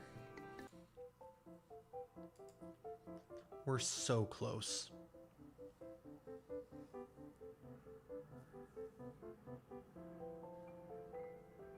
Oh man, we're almost at 2 hours. Okay. Let's see if we can... what did we get done? We... It's funny, I think we actually got a lot done. It's just all revolving around this one change. Because if we can get this design data working, we should be able to add new cutscenes very easily. And there was bugs around the starting selecting appearing every time you enter TO2. If I can figure out how to get this... If we can figure out how to make it so that this on scene load isn't just for scene names, but also could be done for our end of or on fully revealing room cutscenes or any cutscene, I think this gets really powerful.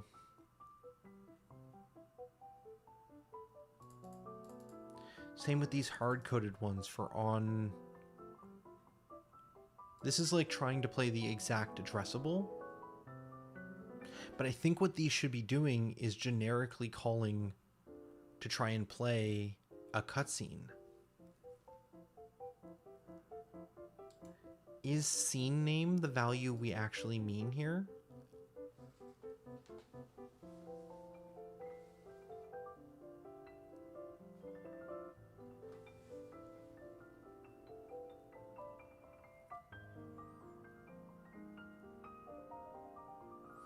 Like my first thought is maybe this should be the ID of that.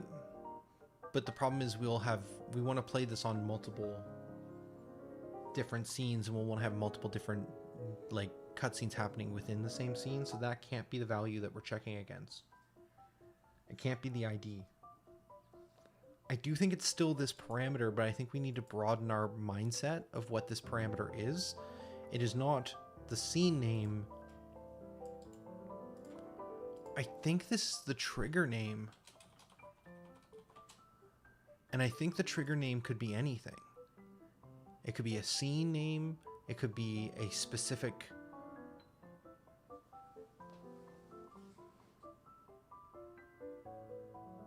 It could be a scene name. It could be a specific scene being completed. It could be a specific event, like out of time.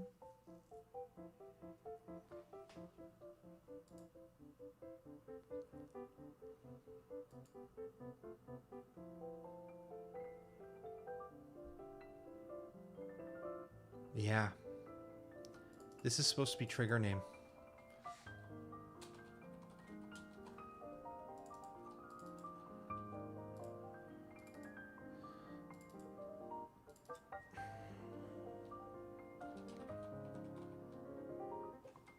Yep. This becomes rename trigger cutscene.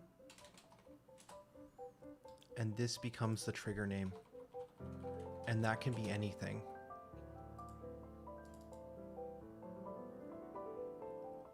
And then up here, this also gets renamed to trigger name. This gets renamed to trigger cutscene because we are just encapsulating this call. This call called run cutscene, I don't think it's supposed to be doing a cutscene addressable ID.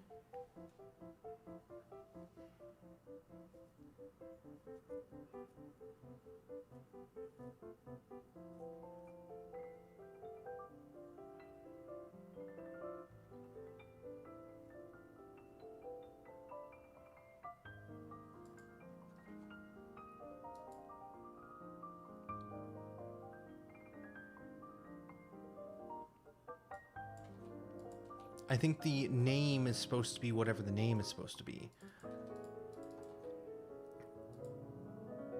Yeah, we just removed this. This is no longer run cutscene. This is trigger cutscene. And this value is no longer the level completion cutscene addressable ID. This is the level completion cutscene trigger name.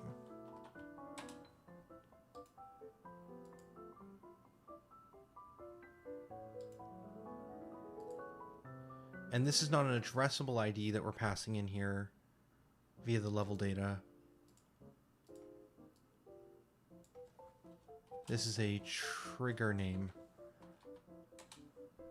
So this is a name that triggers a cutscene. I guess we could also just call it like trigger. Name is kind of a unnecessary extra word here. I guess it doesn't even need, it could be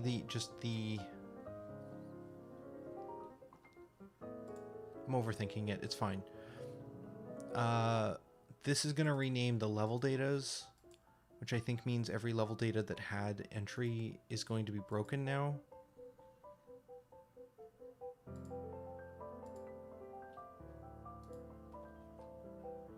So if we look at... So these were the IDs for this one. If we go look at the actual data for...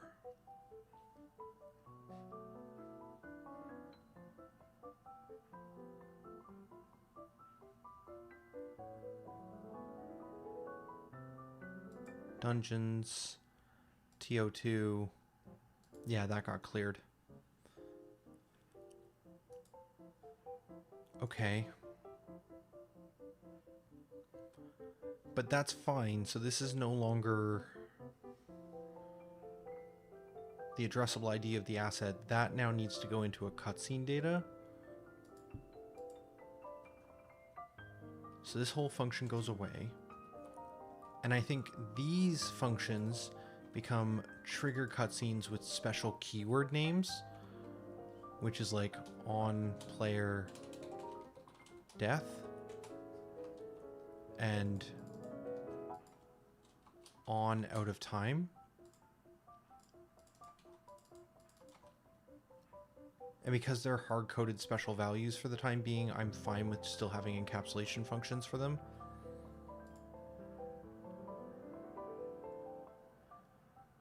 And then inside of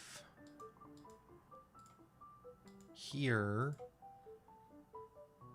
these can get removed. And these, all of this goes away. Unless there's special logic happening inside of... Ah, there is.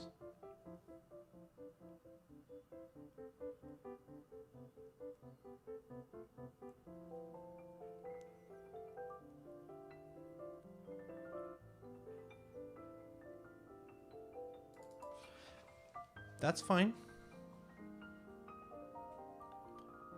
This is just discovery. So what we're finding is we also need an extra piece of data in here, which is going to be when we want this to trigger.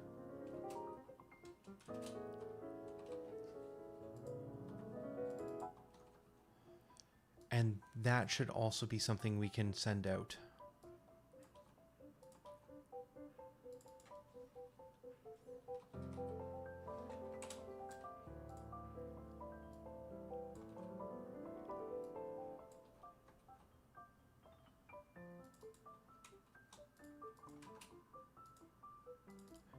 This needs to be a ability response type.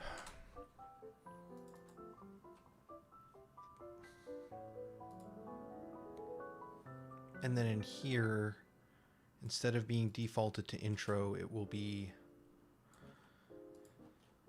here.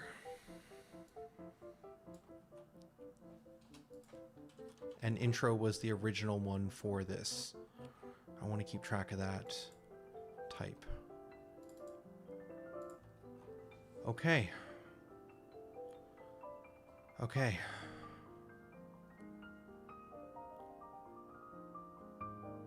Now we just got to create a parser.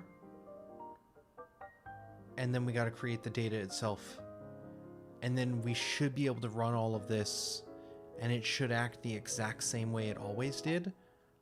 But we should be able to create new ones. Now here's the magic moment.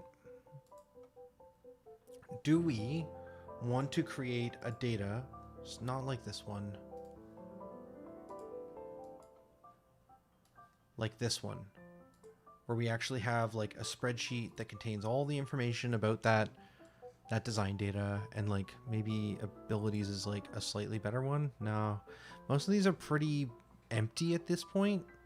Flags is probably one of the most complicated one, in which we set a bunch of information and then we have to parse that in, and then this will have to have a bunch of the addressable IDs inside of it. Or do we make it smart?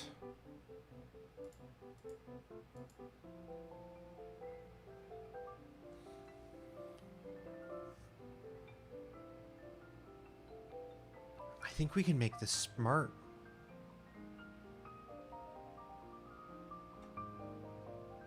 So what we can do is we can write some parsers, I think, that can parse through the cutscene folder and discover all of the ones that exist here. And we could generate a cutscene design data for them. The problem is not all the data will be immediately understandable from these assets.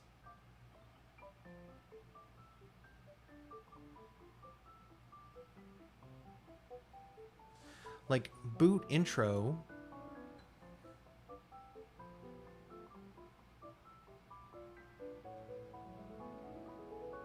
is just a cutscene, like it's just a series of sequence steps.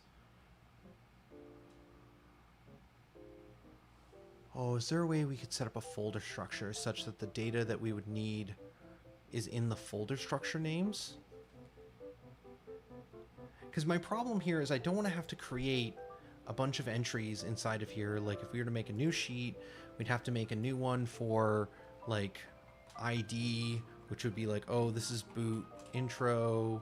Then we'd have to make addressable ID for the cutscene. We'd need to like actually go check in Unity to see what that ID is. And we'd need to make sure that we put in the right value, which in this case is going to be boot intro. What else do we need? If we look at the cutscene design data, we'd need to have a priority value. We need to have a trigger name associated with it. We need to have required flags. There's a fair amount of data here. Required flags, which we have a system in place for.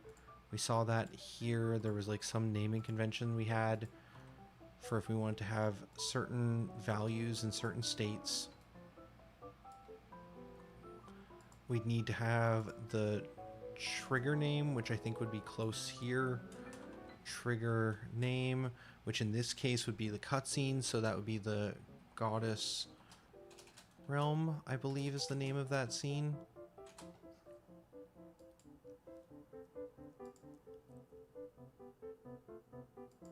And then we need an ability response type. Ability response type, which would be like 0, 1, 2, 3. We could make a named list to kind of decide the enums.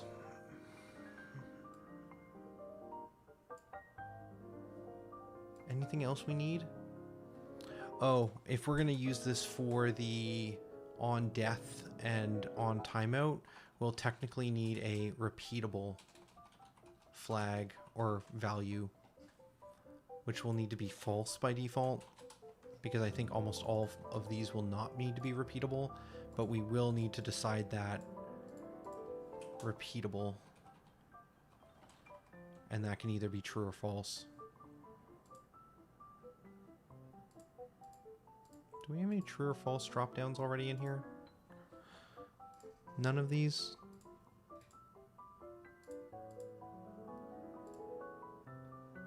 No, they're all named. Yeah, we'd have to make a new named data set.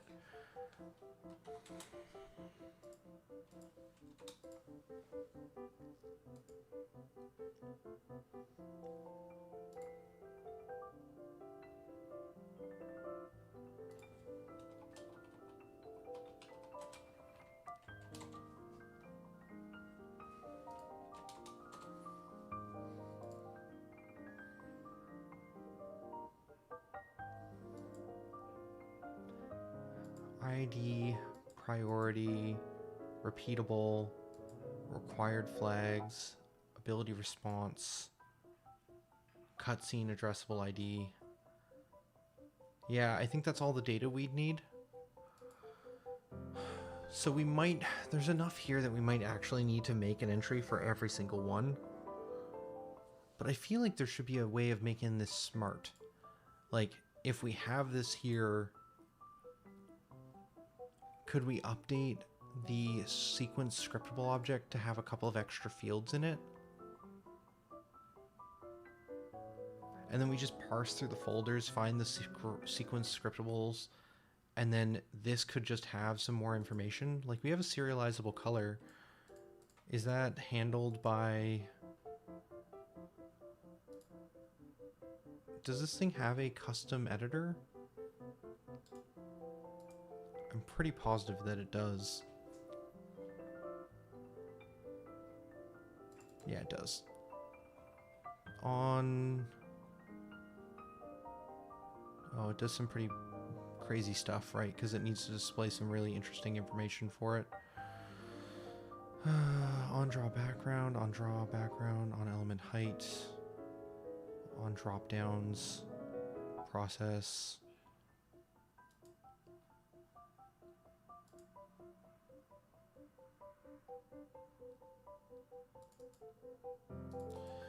So we would have to serialize each one in here and update the editor to show it, but that's not that big a deal.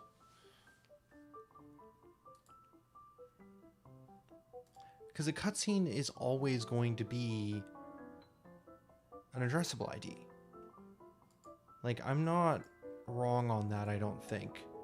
It will always need an ID for the asset that we're attempting to play, whether that's in a completion sequence or whether or not that's a tutorial sequence.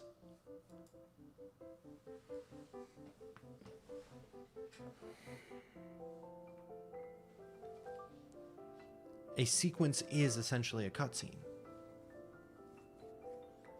So rather than like make a text parser where I have to put in the data every single time and make sure that I get everything right,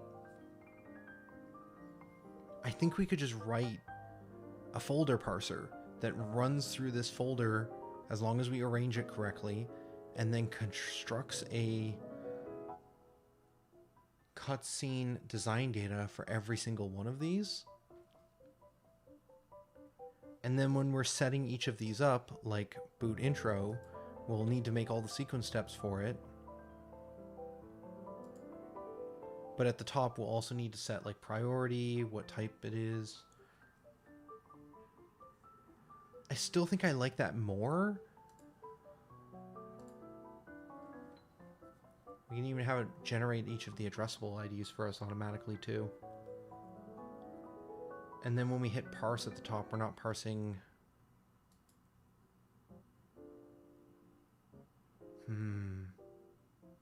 Okay, I think this sounds good to me. It's just going to take a lot longer than I would like to kind of get back into a functional state again.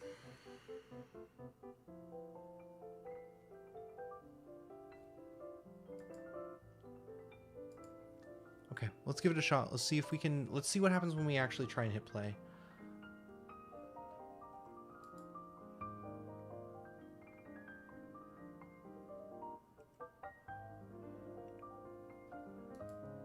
Hello, first-time chatter, Mary Pawn? Asking in Twitch chat, how far along in development are we? We've been working on it for 4 years. Started as one game, became a different game. Kind of trying to make a... I don't know. The elevator pitch is, like... kind of hard to describe. I will preface, it is a hobby game. I work full-time as a designer slash programmer, tech designer. And so this is a passion project between me and my wife for the past 4 years. My wife's doing most of the art stuff, but the actual like development is somewhat slow. I also tend to be very particular about trying to write good code, quote unquote. Not always the case, but it's something I do spend a fair amount of time on. It does look like we broke pretty hard here.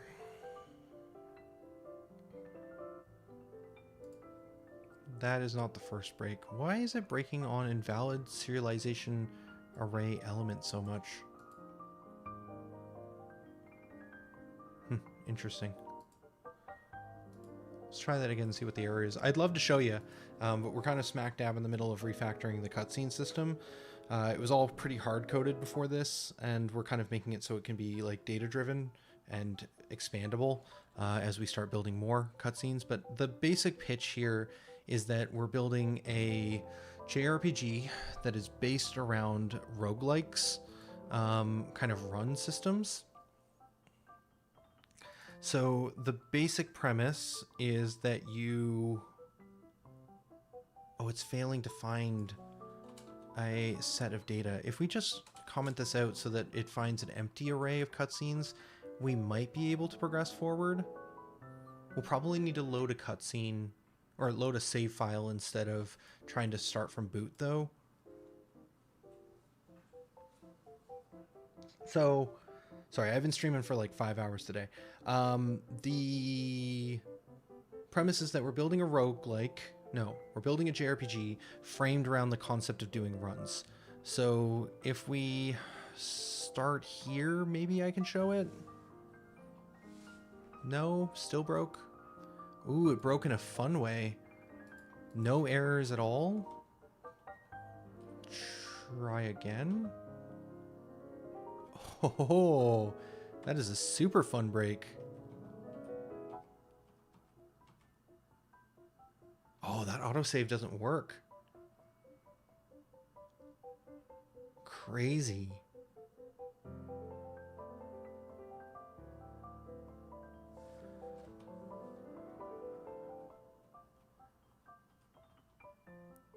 Okay. So we're in a good spot now. So this is a save file from where we've kind of progressed past a lot of the tutorial stuff, which involves a lot of cutscenes. But the basic idea is that as you explore the world, you're using time. And when you run out of time, you go back to the goddess realm. If you're familiar with anime and isekai, I'm trying to build something that's a little bit of a snake eating its own tail. So I'm trying to build a video game that feels like it's in an isekai world in which the character is commenting on and talking about the fact that it's a lot like a video game while being a video game. So we're just walking backwards through the tutorial area. This is kind of a zone in which Drixie, my wife, is kind of playing with some shapes and colors. I don't love this design of the assets, but we were kind of playing with like, what does depth feel like here? If we go into scene view, we can also see that there's a lot of magical illusion stuff happening. A lot of this is billboards that are framed perfectly to be pixel perfect in the 640 by 360 resolution, which took no small part of the 4 years that I've been working on, because Unity just doesn't want to behave. But yeah, so we recently had set it up so we can have multiple props per tile, and so as they slide up, each of the props per that tile are going up, and we can kind of layer them a little bit. So that's coming together quite nicely. Yeah, this is the art style I like quite a bit more, kind of this darker tone with a little bit more kind of texture to it.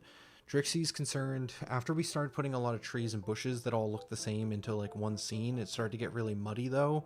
So she's been watching a lot of like YouTube videos and tutorials on like pixel art to try and figure out like a happy medium. She likes this direction more. I do not. So we are figuring that out, but I feel like there's some sort of like thing where we can still get that level of detail, but like maybe keep things still a little bit more grittier. But anyways, so the concept is that you go to the goddess realm sends you down to do a run. You explore so far. The tiles reveal as you move. It's not being super well shown here simply because of the fact that we are moving through an area we've already explored. But you reveal the tiles as you're moving, and you'll have a set amount of time. And then once you run out of time, you'll go back to the goddess realm. You'll be able to use your skills, and each time you use a skill, there's like a little progress bar under that skill, and the skill levels up.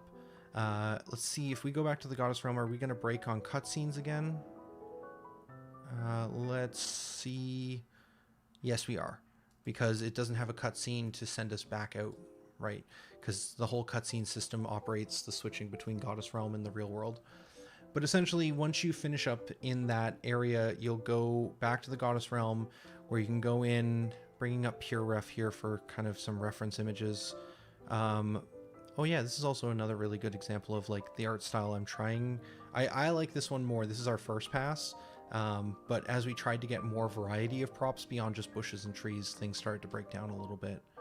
But if we go back to the goddess realm, there is essentially this scrying pool. Is there a good image of it? There should be. I definitely know we have a good image of the scrying pool. Did we complete that one recently? We did, didn't we?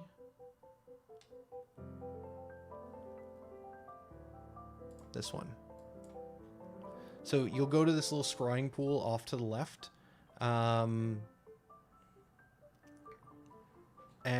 you'll be able to interact here, which brings up a menu system to be able to select a skill, and then it slides down into this screen where you'll be able to go through some skill trees and upgrade stats and points on that ability. And then if you get far enough in, you'll be able to unlock new abilities, which then you can go through that ability's skill trees. So it's going down through each skill will unlock more stats inside of its skill tree, and then unlock another ability which will have another skill tree, which allows you to progress further through the progression of the game. Again, another thing I haven't seen many other people do before, but I'm very excited for. Yeah. I think the first set of trees feels like someone took time to draw them and have a more Ghibli feel, while the second ones look more like they're taken from Asset Pack, but a very JRPG Asset Pack. That's probably a pretty fair analysis. I think that the other thing with that second Asset Pack, or with the first ones that were drawn, was Trixie did draw them with the intent of like shape, in order to try and like, she made them more curvy and have more gaps built into them so that you can see the depth of the forest. So there's definitely more of an intent with the shapes, and it was more of a quick sketch with form, more so than like the actual like texture of them, if that makes sense. Yeah, so isekai anime, JRPG, where you get sent down, you go so far, you run out of time, you go back to the goddess realm, you level up your skills, you gain more stats, you get further, eventually through knowledge, and knowledge is power kind of mechanics, where you now know the path and you get stronger, you defeat enemies more easily, you'll reach another goddess statue, becomes a checkpoint, and then when you start a new run, you can choose to do that newer checkpoint, which will allow you to repeat the process of exploring forward, finding new enemies, getting stronger to be able to defeat them, finding the path forward, reaching another checkpoint.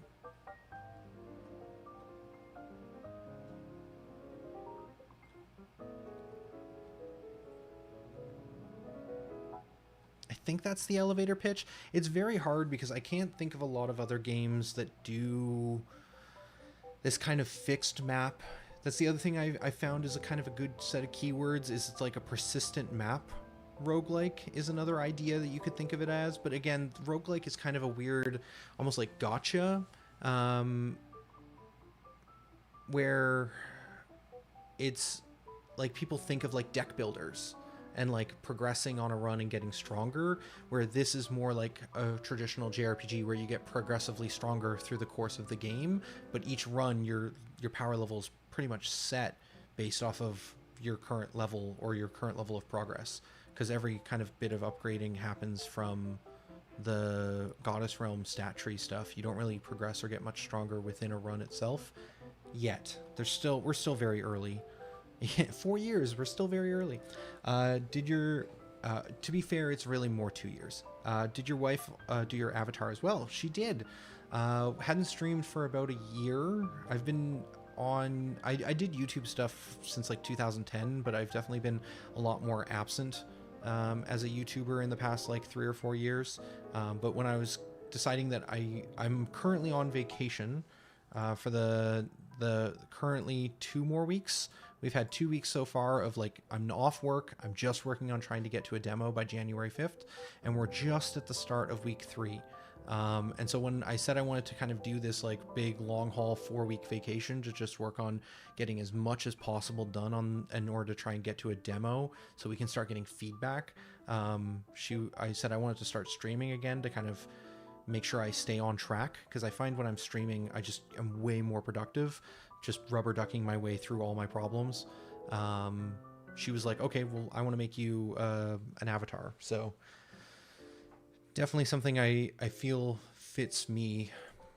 And if such a thing existed back when I was doing a lot more YouTube in the 2010, 2013 kind of range, I probably would have had one then even, but better late than never.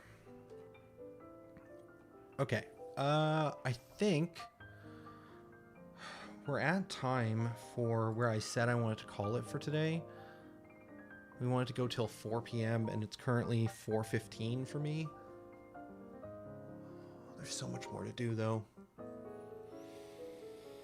We can go for another half an hour, 45 minutes.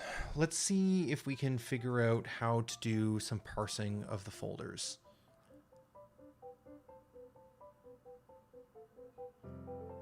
Yeah. Because even the out of time and death sequences are really just built into here as well. Yeah, right here. Technically, they're in custom room transitions. They need to be moved out.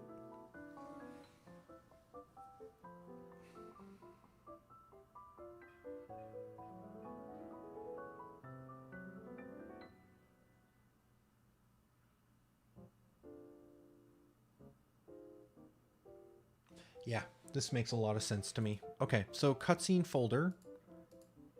Let's move... Did these test ones do anything? Not really. Oh yeah, I forgot I built this.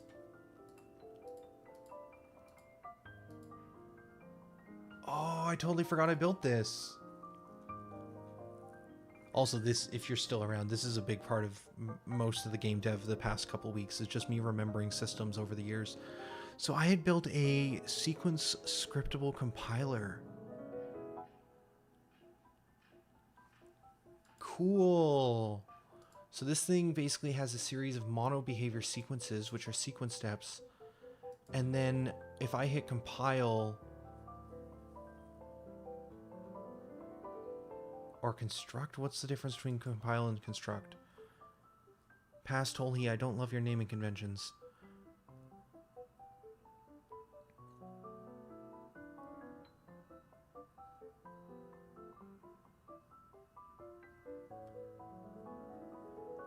This reads an addressable and constructs a prefab out of it. And this one, compile,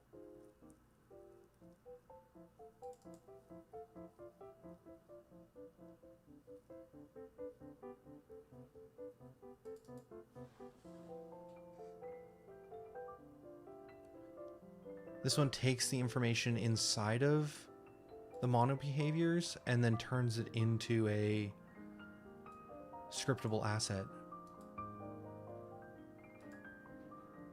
Right, I built this because sometimes they were getting so unwieldy to build sequences as they got really large, and the lists became pretty difficult to parse because our sequence steps can get pretty massive. I built a constructor script. I completely forgot I did that. Super cool. I don't think we need that right now, and I'm going to just move that out into the top of the sequence folder and just leave it down there as test. So this is all of the screen stuff.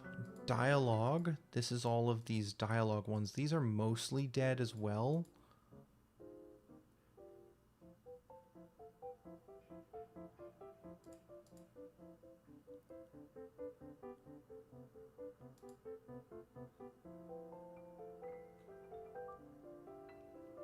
Oh, right. This was the storyboard setup. Drixie had made me a, like, object where I could set... I'd set up a UI system where I could override the image via sequence step. And then we could use an addressable ID for each frame of the sprite. And so I could essentially show a storyboard or an animatic. Cool. These things are not currently in use, so we're going to move these also to be under test, because we're just going to clean up and try and reorganize a little bit so that when we write the scripts for this, it's not going to be absolute mayhem.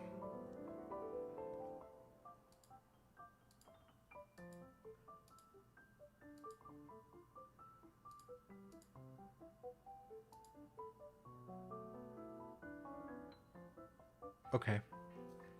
So I'm going to have a cutscene folder that we're going to call zones. Zones is going to have any of the scene name sequences in it, and anything that is not zone related will be outside of that. I think that...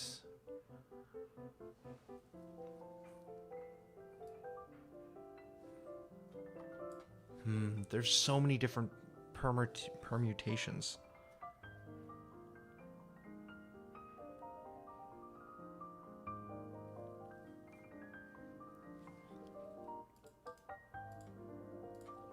generic.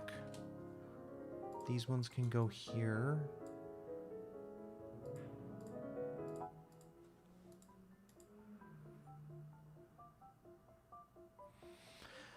Let's start with the one that I think is easier to understand. So we had this idea here. We've looked at it a couple of times throughout the stream, but I'm going to bring it back up one more time. We have this idea that we can add, when we save out our generate level data from WorldGeo, that generates a kind of file that contains all the information about our tiles in that scene. And every time we load a scene, we regenerate the whole board with those pieces of tile information. And we recently added the scene data concept so that we could have a scene design data, because we wanted to have a flag that could be set to true or completed or active whenever we were in a scene, so that we could have certain events like cutscenes or abilities or anything really that might require a flag that you are in a specific scene. And so we made a design data call in here that creates or edits a design data JSON to include the scene name. I think in this same spot, or in a similar spot, we should also be making a room completely revealed cutscene. So we should be adding a cutscene design data anytime we save a room, and it should auto-generate one for us if one doesn't exist. If one exists, we should just leave it alone and not overwrite it. Okay, so let's go into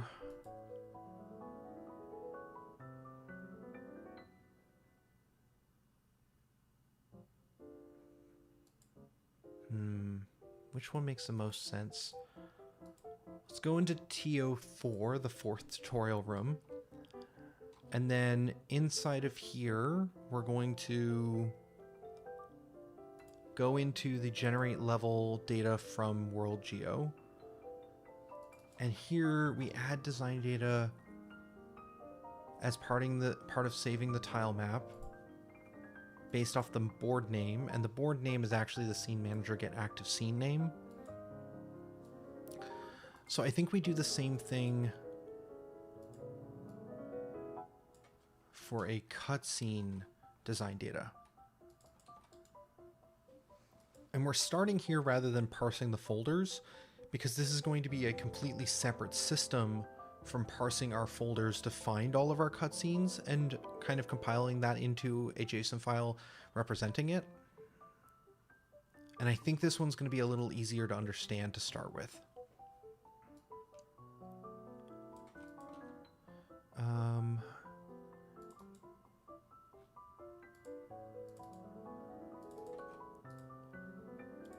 Add cutscene design data. Cutscene design data holder. Yeah, that's right.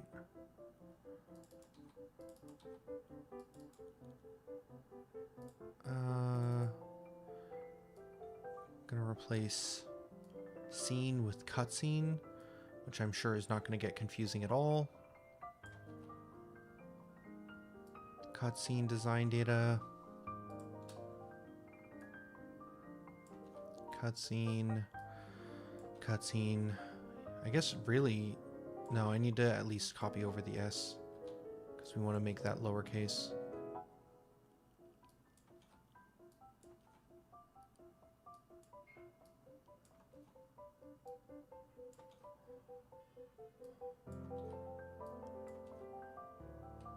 Okay.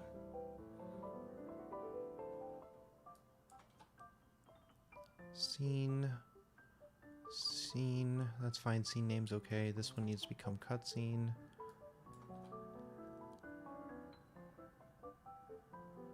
Good. Okay. Now, the scene data, we had to have the ID as a string, and then we had the hashed ID. That was because of some weird hacky stuff we were doing? No. That was because we had to construct the flag name.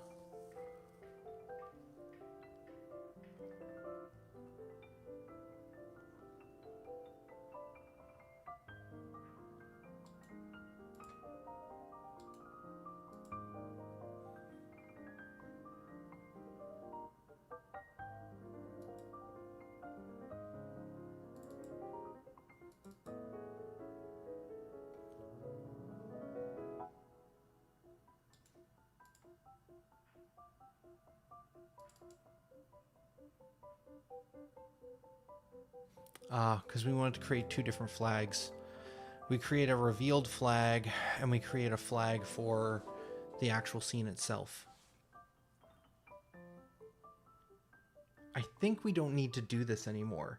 With the refactor we've done to the cutscene, I don't think we need the string version of the ID.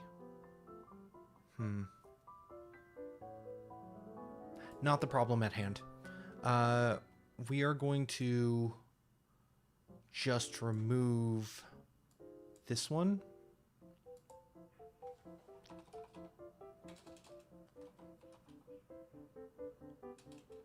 Ooh, actually, let's get all the data out here. So what is it that we need to populate in here? We need to populate the ID. We need to populate the priority, which we can default to 0, because these things should never play multiples at the same time. These are special cutscenes that play at the room being fully revealed, and there should only be one of them. Required flags. Does this cutscene have any required flags? I would say no. Because,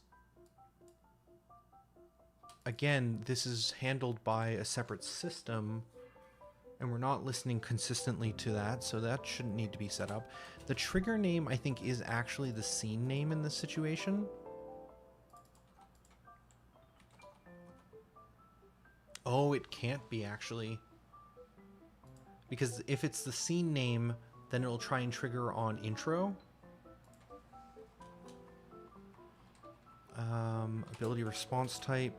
This will have a response type of end of turn, so it'll try and play the cutscene at the end of the player's turn, so after they finish moving.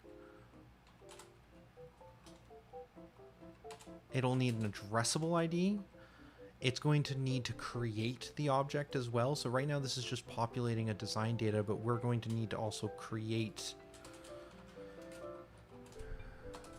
sequence step object, scriptable object.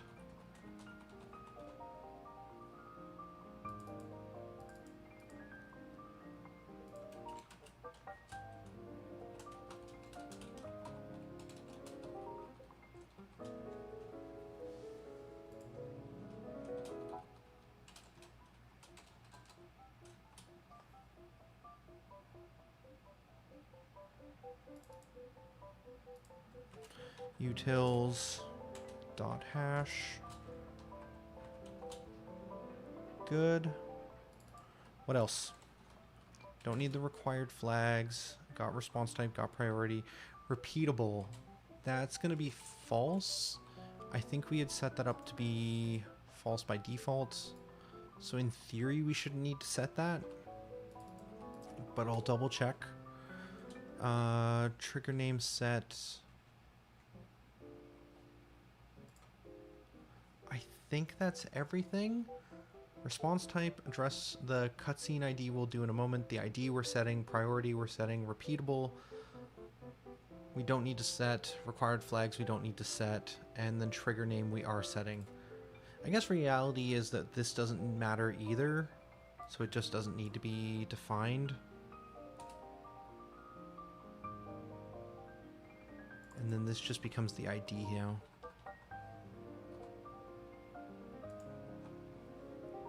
Okay. Last thing is my system is not smart enough to like create the script for me, mostly because I don't create new design data often enough for me to go worry about figuring out how to do that. I do it in other scripts, so I could even look in my own project to figure it out, but it's usually just faster to come into the JSON folder if I can find it, and then just copy an existing one, rename it to the name of the new file we're looking for, open this up, and then just collapse this part. And away you go. It's an empty file that it can use. So if we save this, we might need to move something slightly so it actually saves. That should have generated a cutscene. It did. So that's creating the design data for us, but we also need to create the scriptable sequence asset as well. Why are you constantly spamming about invalid property to get array element? I'm sorry, what?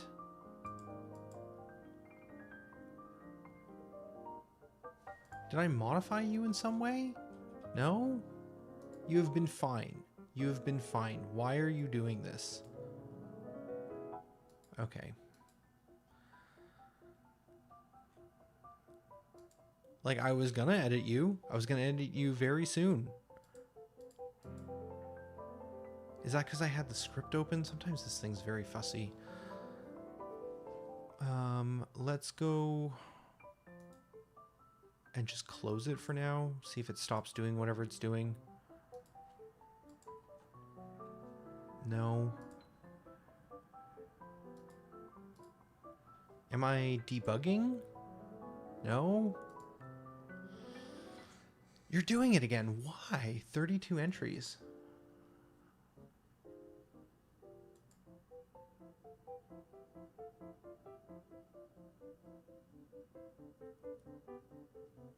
You don't like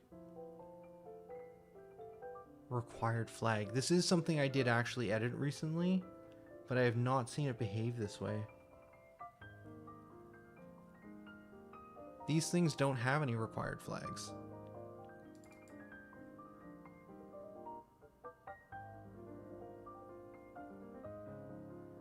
Okay.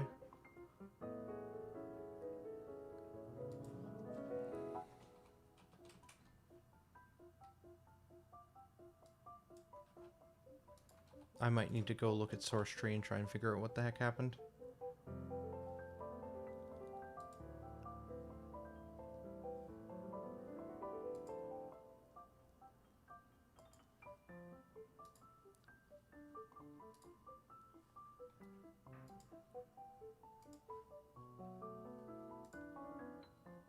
Okay, I think that may have stopped it screaming.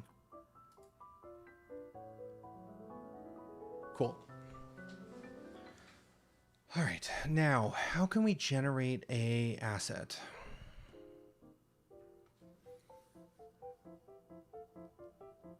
Let's go look at an example. So just last week, in order to get all of these assets that Drixie is working on into the engine much quicker, and so that we don't have to make a different variant prefab for every single one of them, I wrote a script that if we go in here, infinite retries props import, and if we delete the forest folder under props prefabs, and we type in forest and then hit create tiles, which is a bad naming from the script I copied to make this, which was a system I had built for making a whole bunch of ISO tiles and building a palette essentially from scratch.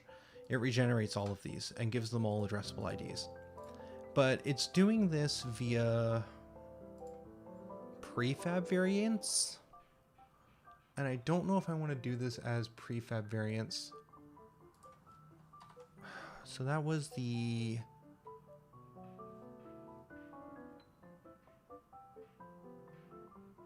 prop.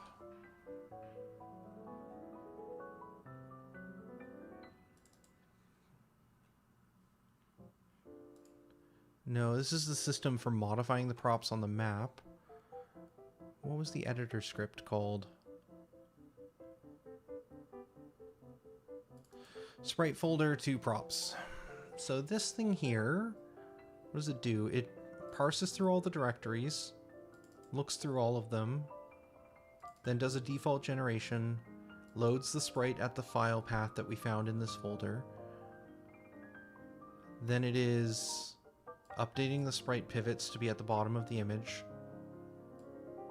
creating a directory if one doesn't exist at the tiles path, which is basically the prefabs path. Anything that says tiles here should have been renamed to prefab, but it's fine. And then we create the tile, which is loading an asset at a path, which is the default base prefabs location, which is here. And then from that default prefabs, we then load an asset at the sprite names prefab location. So we build a new path that is identical, but now in a new folder. Instead of in sprites, it's now under prefab. And then it creates a prefab variant. No, it loads a prefab variant, and if that it came back as null, then it instantiates a prefab and then saves it out.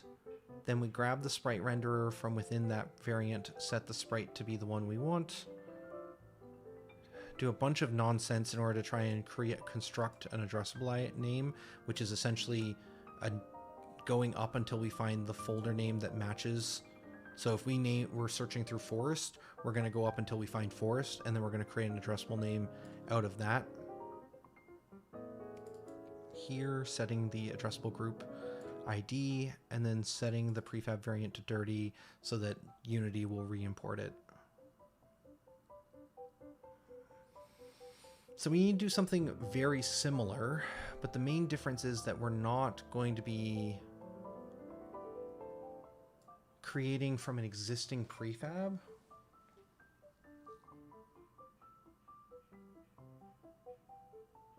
Because this is an asset. Maybe we should go to sprite folder tiles. So this was the original one I built like 4 years ago to turn a whole bunch of individual sprites into map tiles for Unity's tile map system. It's like generating walls and stuff. But if we go all the way down, we should find that there is a... where is it?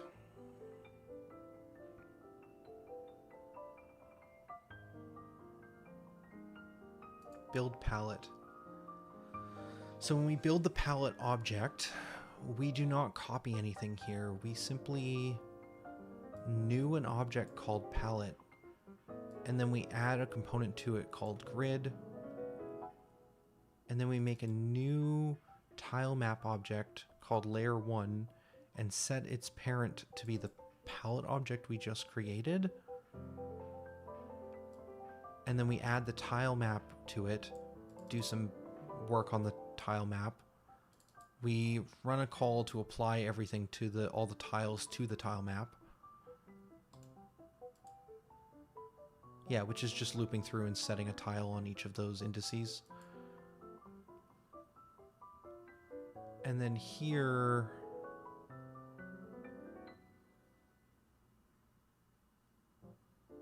we're just adding more components to it until eventually we do create instance grid palette.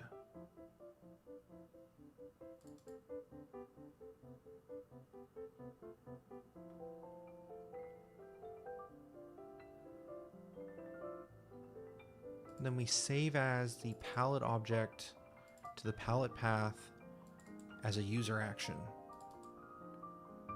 And then we add an object grid palette to the prefab. So, okay, so this is still just doing some palette required stuff. Then we apply the prefab instance with object. Interesting. And then we destroy it because we've now saved it out.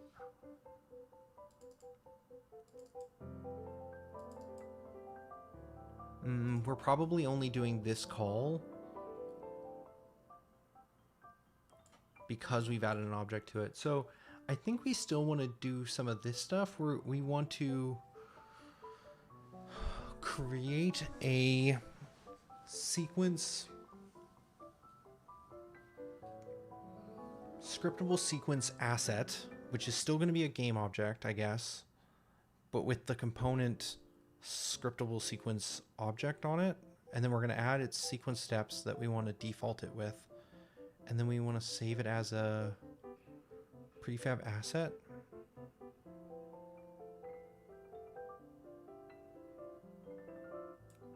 This seems like close to what we want to do.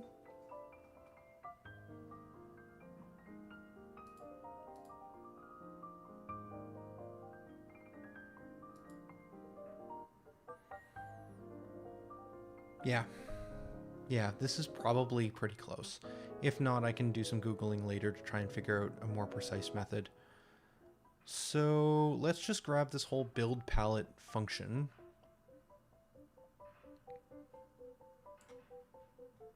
Copy the whole thing. Let's bring this over here. And then we go to create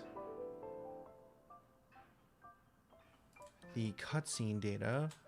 We're also going to build a cutscene.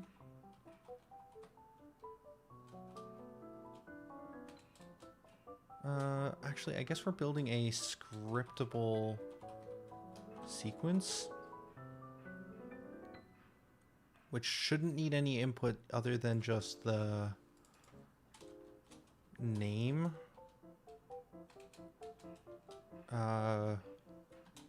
asset name, and then maybe addressable name, because we'll probably want to give it an addressable ID to it as well.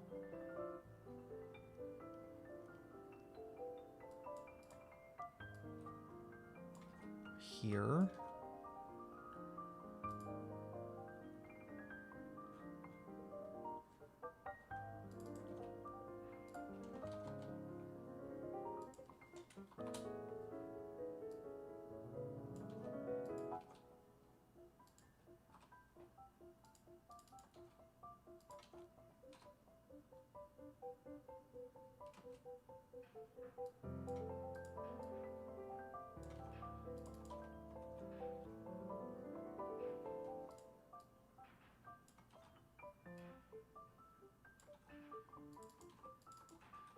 I think it might be the same thing. It's fine. Palette locations. Okay, so then we're going to need to figure out where we want to be saving these objects to.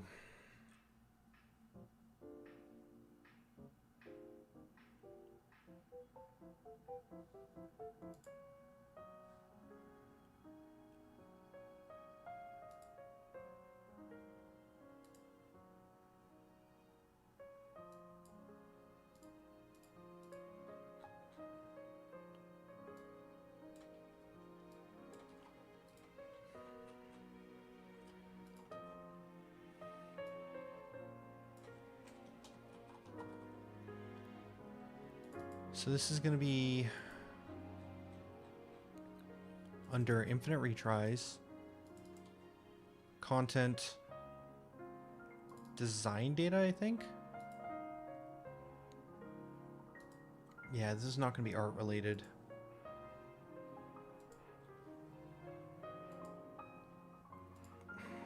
Not abilities, not dungeons, not JSONs, sequences. So design data, content design data, sequences,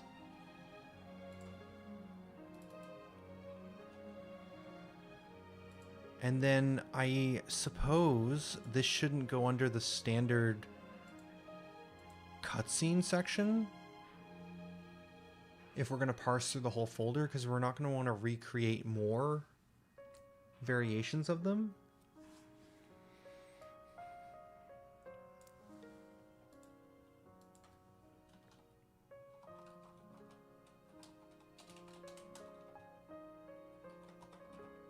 So these are going to be complete cutscenes. So sequences, complete cutscenes. I think that is the location. Now, the trick with this is I would like to have them set up in their individual zone folders.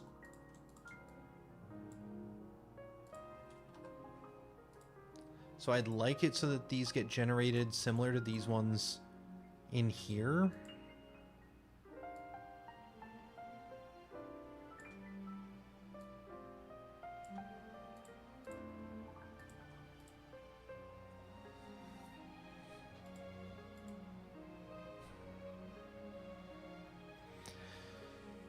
Do we have that information inside of this anywhere? Does this say forest? It does say dungeon name. Okay, cool. So we should be able to then tack that on.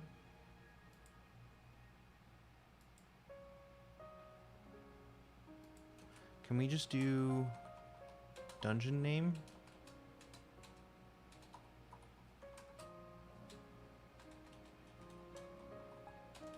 I saw that you have the variable. You will 100% have something called dungeon name in here.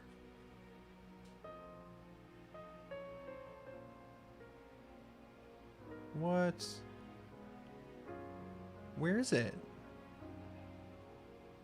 Oh, did I do something dumb where I stuck it in between two functions, similar to what I just did with the palettes? Listen, the palettes aren't... Yeah, I did. Okay, well, whatever.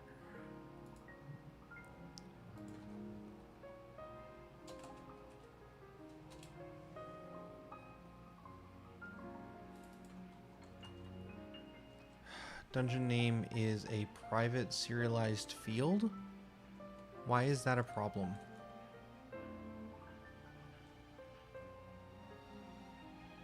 Because this is a static. Does it need to be a static? Does this one need to be a static?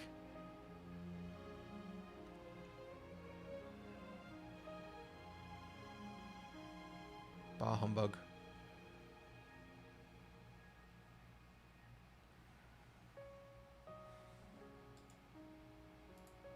I don't think these need to be statics. I think this is a copy and paste problem.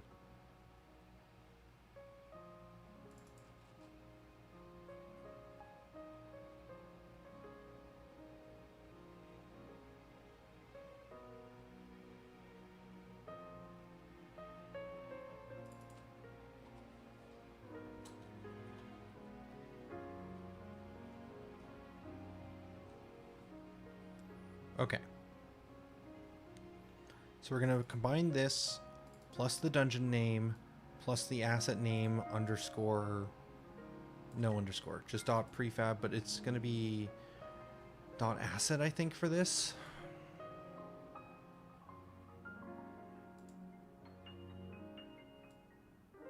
Yeah, it should be dot asset. Okay, and then we're going to create a new object, which will be the sequence object. It will be given the asset name. We will add a sequence scriptable to it.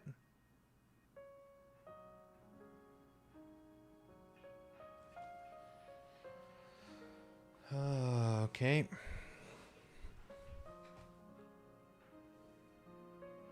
Wait, we did this. We did all this. We just found it, didn't we? What am I doing?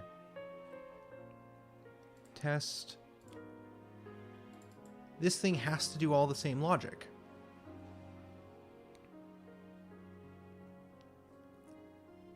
This is literally what we want. How do we steal it?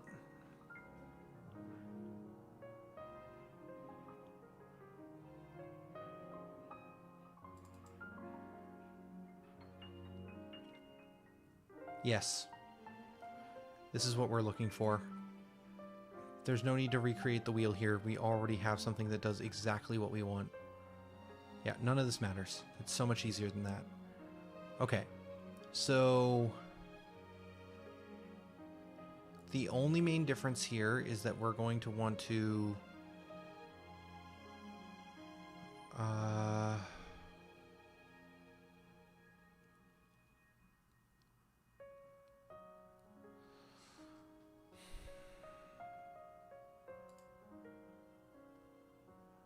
we want to keep the other information here for this.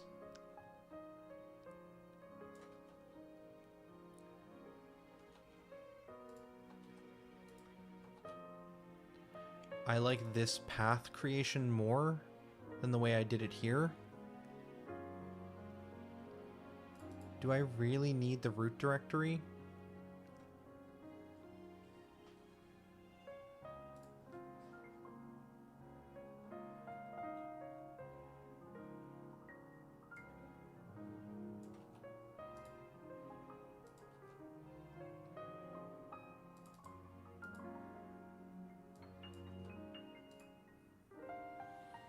fine. I will copy your stuff.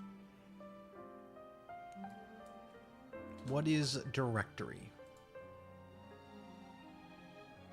This is an ability for me to put in a specific location I would like to compile to.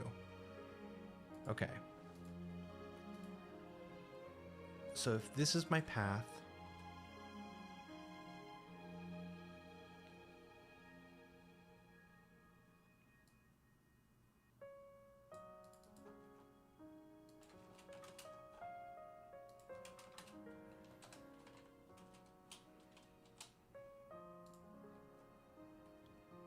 that should be the location we're trying to find. And if it doesn't exist, we want to create it.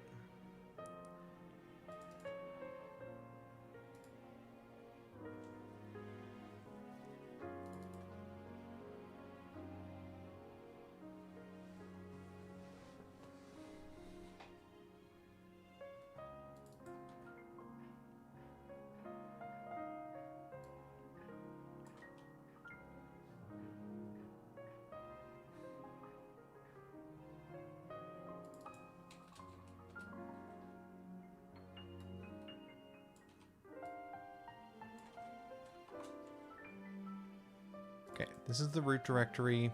If I can't find it, pass the root directory in.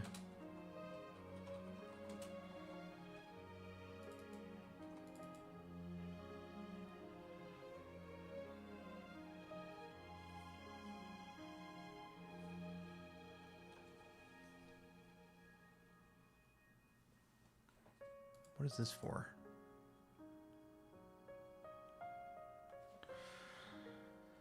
I really don't feel like figuring this out right now. Fine. For now, I'm going to ignore this, and we're going to move on with our life.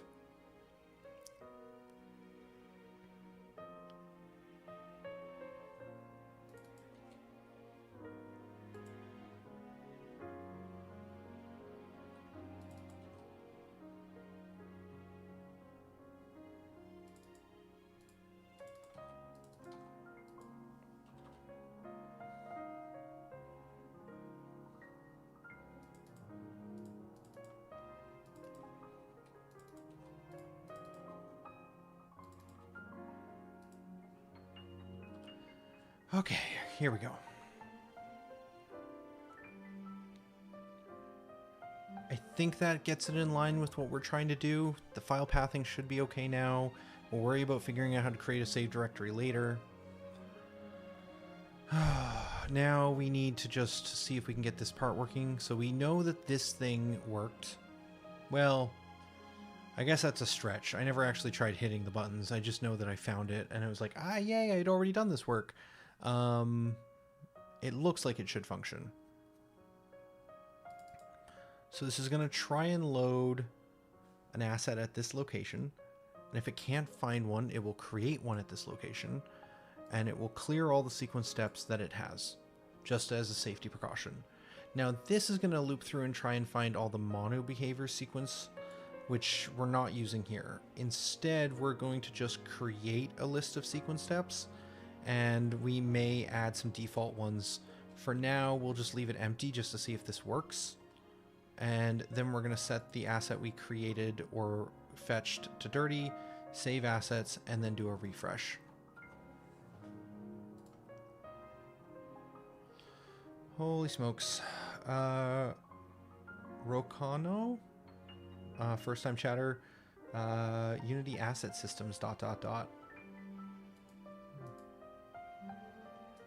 Yeah, I mean, it's one of those things where it like is tedious and takes a fair amount of time, but the idea we're trying to go for is we're trying to get it so that every time we save one of our levels, it generates us a cutscene for the full reveal of that level.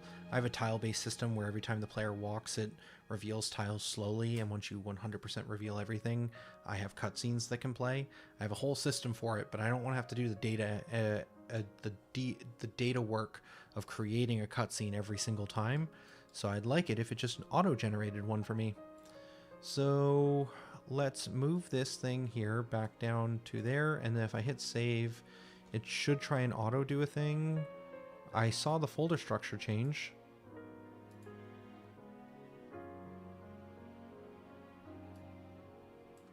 TO4 revealed. So that created one in the correct folder structure with the correct name. Perfect. We can kind of take a quick look. The systems are kind of broken because we're kind of refactoring pretty heavily today. But if we go back to boot screen, I can do the elevator pitch rundown. As essentially, we are building a JRPG kind of tactics game centered around a primarily one character. So it's a tactics game with a single unit in which you move through the environment, and as you move, you reveal tiles. It's framed narratively around an isekai in which, as you do runs, you gain access to... okay, how do I put this? So it's a JRPG in which you do runs similar to a roguelike. Once you have... It's been a long day.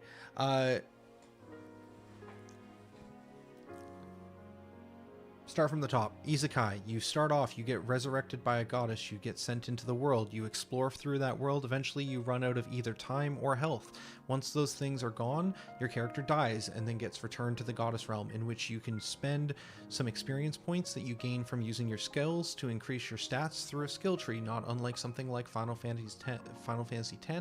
And as you upgrade those skills, they'll unlock new skills, which give you access to new skill trees, and you'll progressively get stronger. As you explore the world, you'll figure out where to go, and you'll eventually reach checkpoints. Then when you die, you can choose which checkpoint to start on in the map, and that'll allow you to progress further, eventually making progress in the overarching game.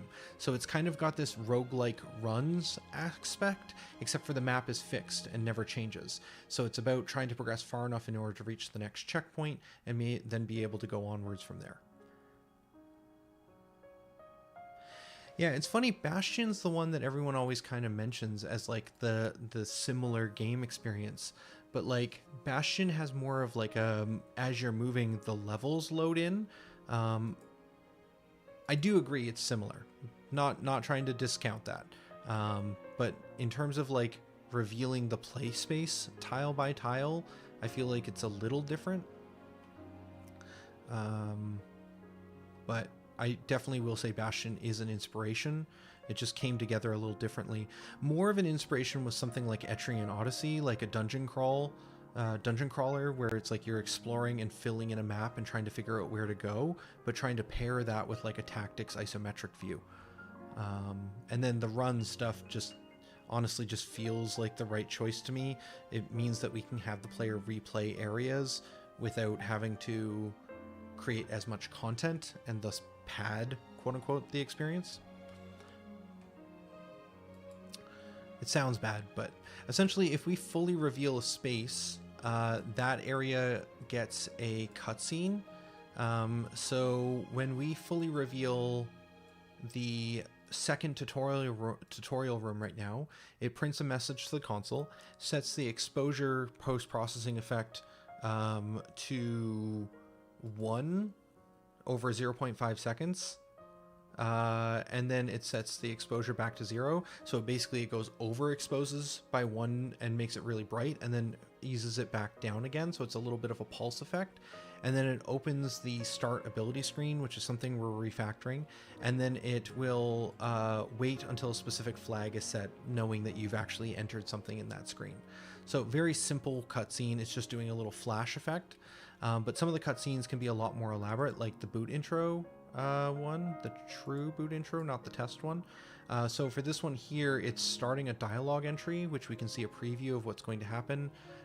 It's like saying hero, and then it sets the player's direction, waits a second, sets the player's direction, waits a second, sets the player's direction back to north, and then like dialogue advances, the goddess moves forward, performs an animation, sets some flags to display the UI for the kind of tutorialization. moves the goddess back, plays some dialogue, and then does some like tile movement stuff before eventually transitioning you into the first level. So what we're trying to do is we're trying to get it so that each of these assets can be generated into like a JSON file such that the game can just have a bunch of them on hand.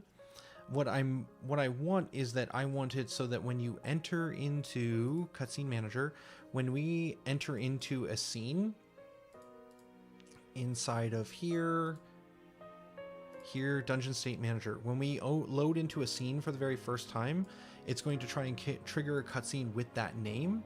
And when it triggers that cutscene, it's going to check to see if that scene is playable.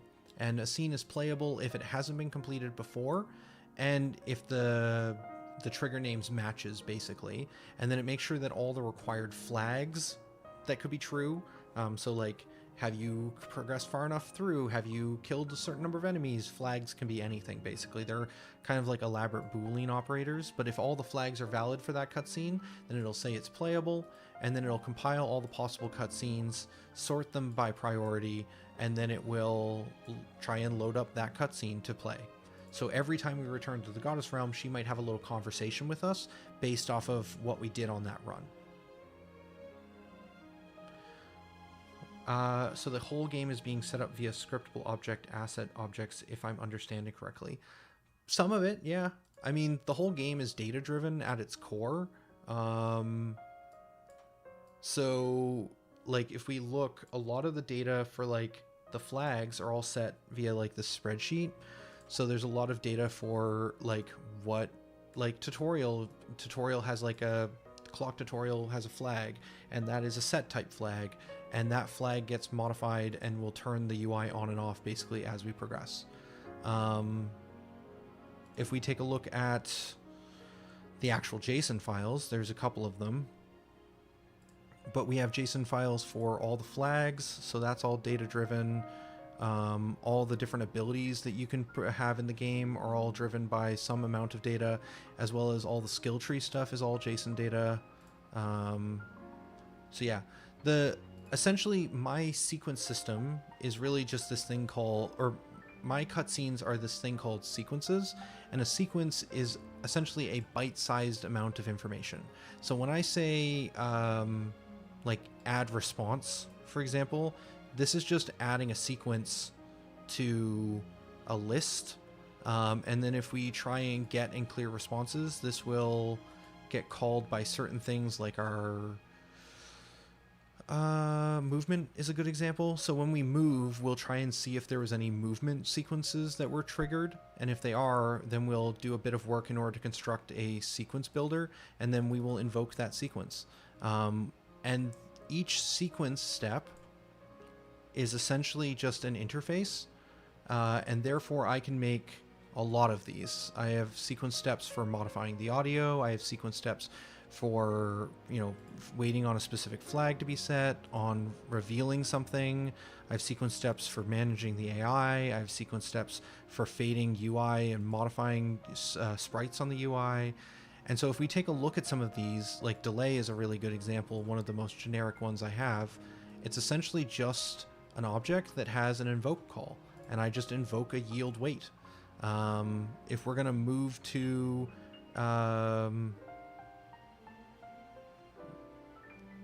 let's see, set text is a pretty basic one as well. I have an entity management system. Everything that I want can have an ID.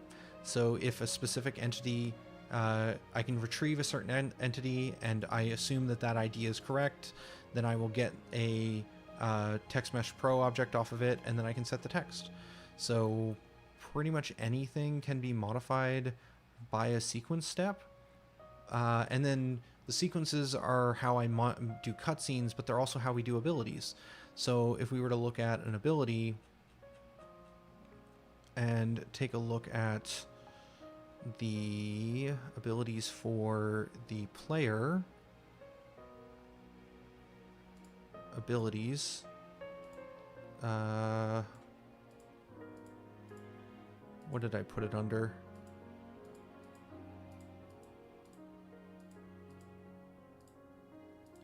Tier 1. So if we look at something like Shoot, Shoot is an ability. An ability is essentially a series of ability effects. And some of those ability effects, like, say, damage,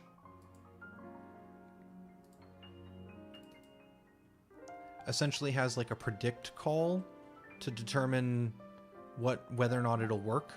And then when we actually apply that effect, it just constructs a sequence step inside of here.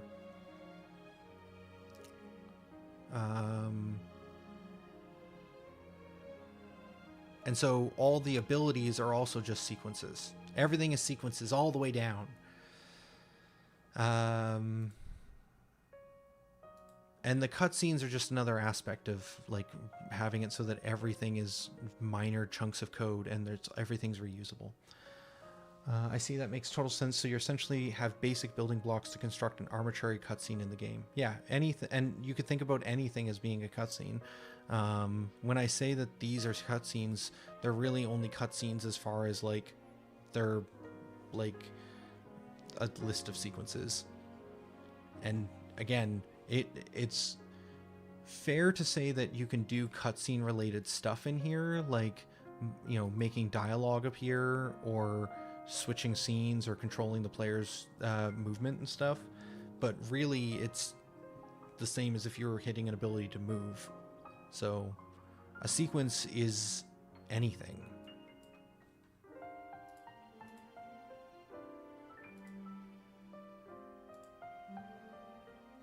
I don't remember if it was you or someone else that came in recently, but it's also worth calling out. Been working on this with my wife for the past 4 years. Started as one game called Era of Embers, and now we've moved on to infinite retries to defeat the Demon Lord, trying to make something a bit smaller. The first game was way too large in scope, but we built a lot of the same JRPG systems and then moved a lot of this into like a core repository. And then Infinite Retries is in its own section, and the JRPG was the kind of the prototype name for Era of Embers. But everything operates in the same system, and that means that all of this stuff to do with like audio and sequences, grid movement, RPG elements, screen management systems, they're all generic enough that they can be used in either game, and hopefully be usable in future games as well.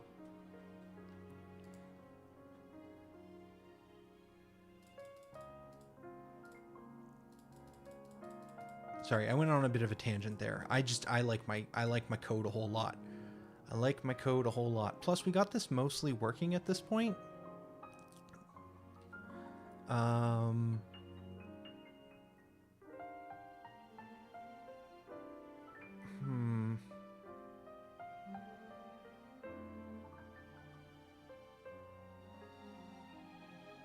Yeah, so this generated an asset. So if we go back to the scenes, Infinite Retries Dungeon Forest TO4, Tutorial Room 4.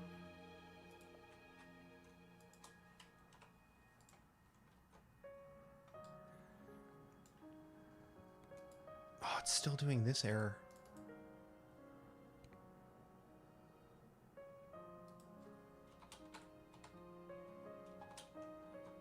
Maybe that's the problem?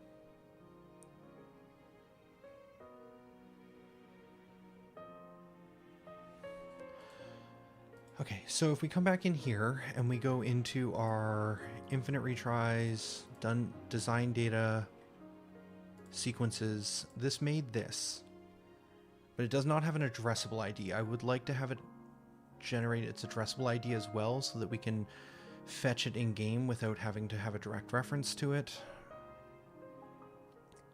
So if we look at the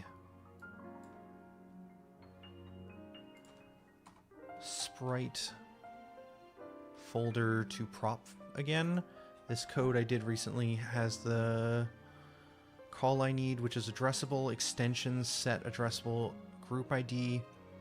So if we take this and put this in here, and right at the end we say, does the order matter here? Does not look like it.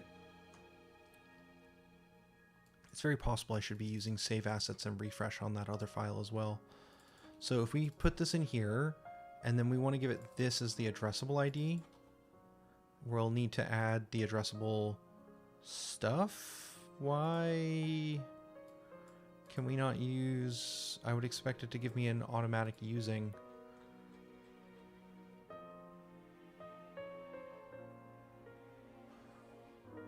Really?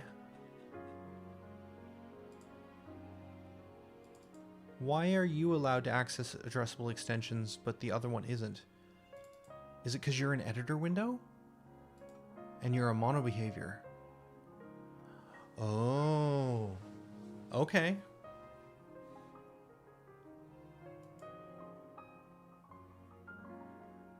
Really? Okay.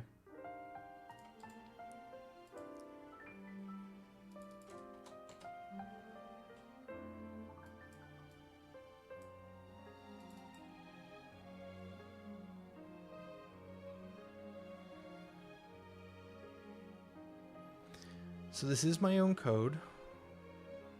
Or at least it's not part of the core stuff. It seems to be here, but it's part of... It's in an editor extension folder.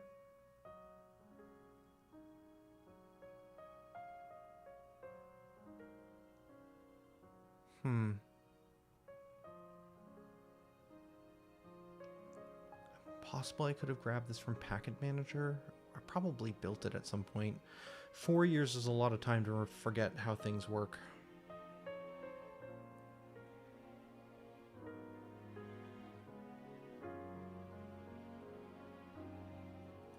Yeah, I agree. It's probably possible that this stuff just doesn't work inside of the mono behavior, which is unfortunate. Because we're able to generate so much other stuff, like asset database and everything is still accessible. Out of curiosity, if we just pull this function out of here and just put it here and then just do this.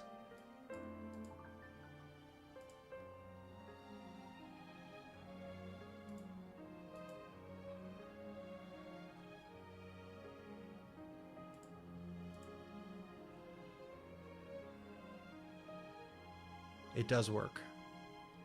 Okay, so because this extensions is underneath an editor folder, it is not usable, but I probably put it there because it needs to be accessible by some of the other editors. So we probably need 2 versions of it. Let's raycast the environment in order to regenerate. Ooh, ran into an error?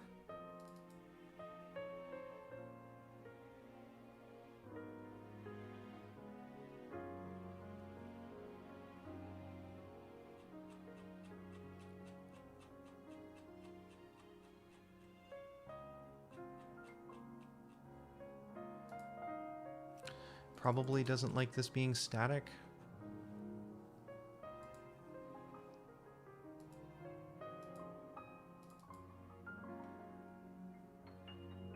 Oh,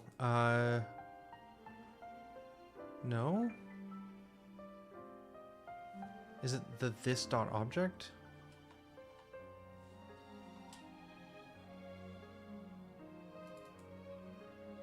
Yeah, so then we can just do that.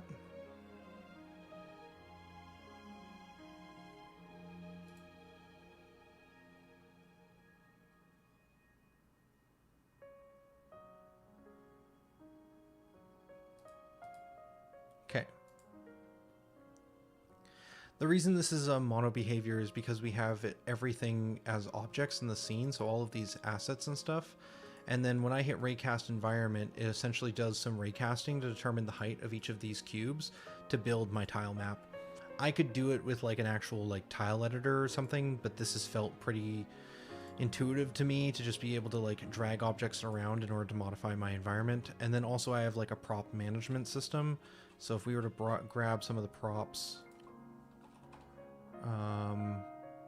currently we're working on this one for a different room. But if we were to grab this thing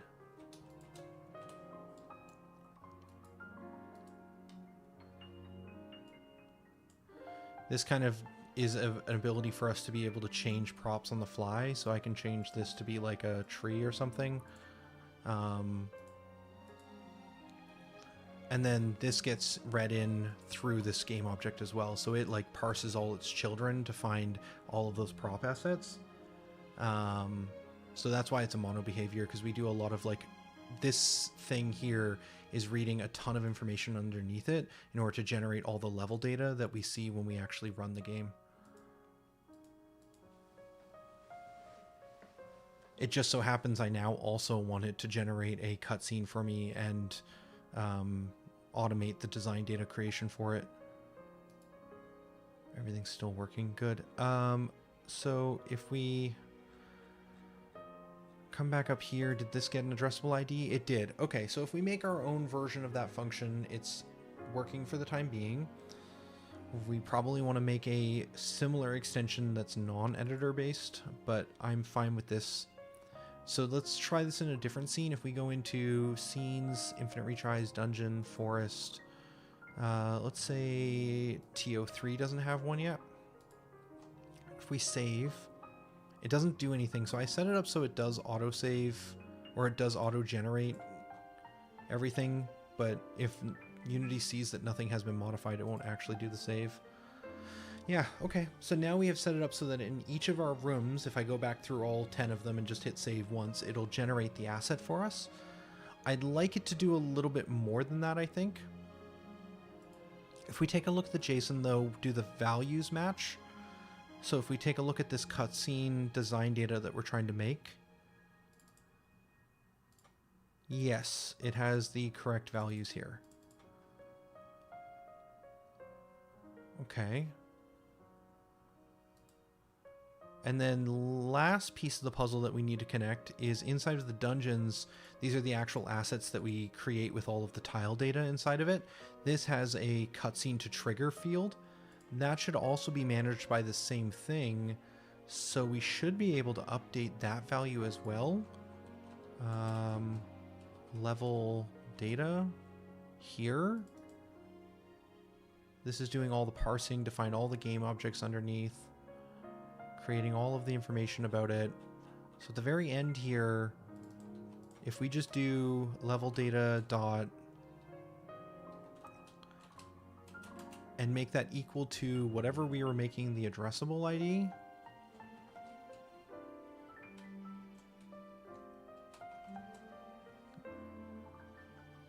which was the scene name plus reveal underscore completed,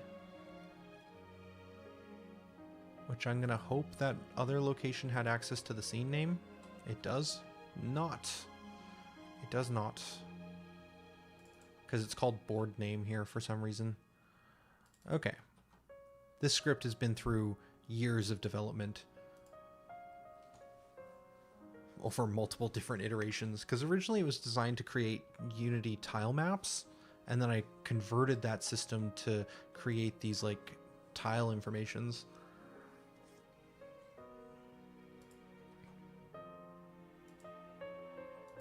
Years of difficult tasks being asked of it.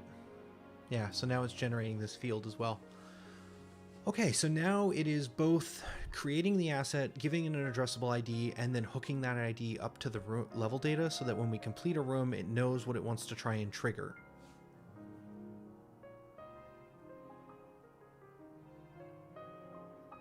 And we're creating a cutscene data for it as well.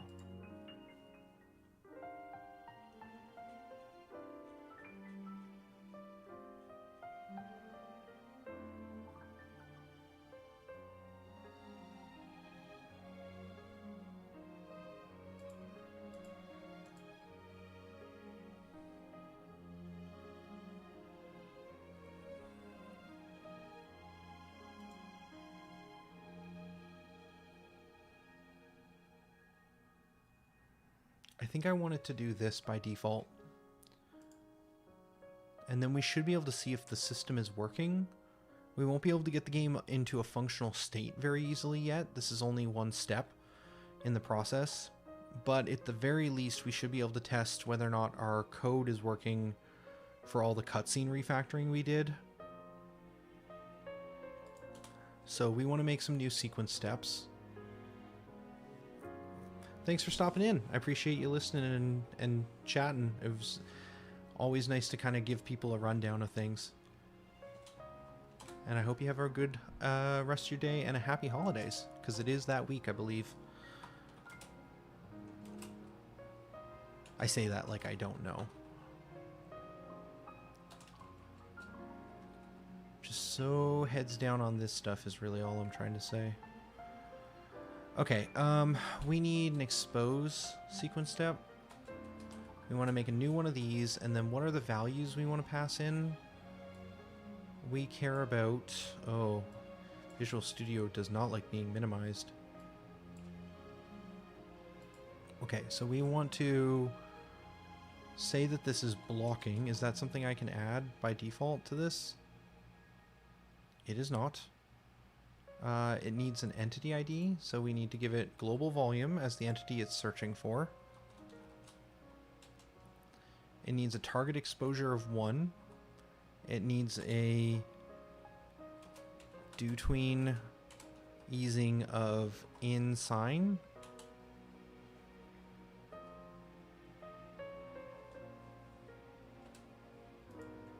We want to put in 0.5 float seconds.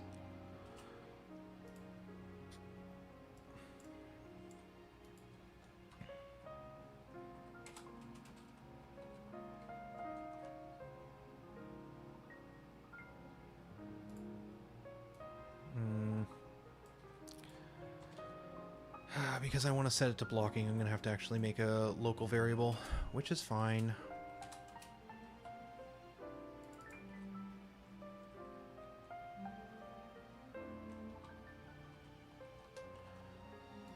Zoom back in. Blocking equals true. Then add this value. Then we're going to do it again, but make it false. And this one here is going to have slightly different values. We're going to make this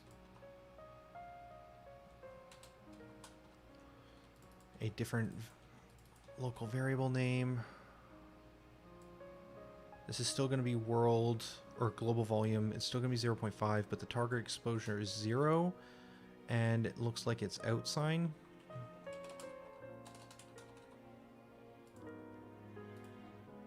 Okay, and then this has a print, and the rest of this stuff probably doesn't matter that much. Yeah, that's just the default we want to have is the pulse. So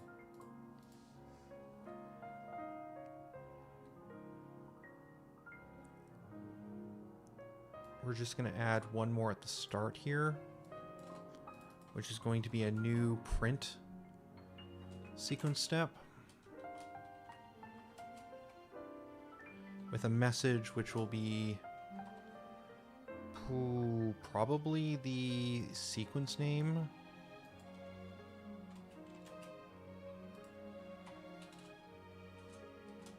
Has played.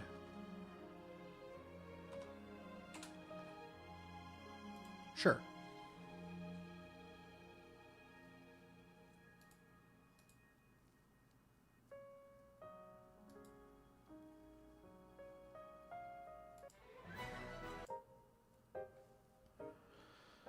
Okay, so now if we raycast this environment,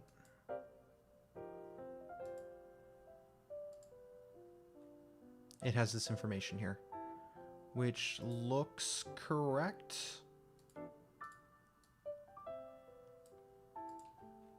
That looks correct. So then if we play and then fully reveal this room, it should play that sequence for us.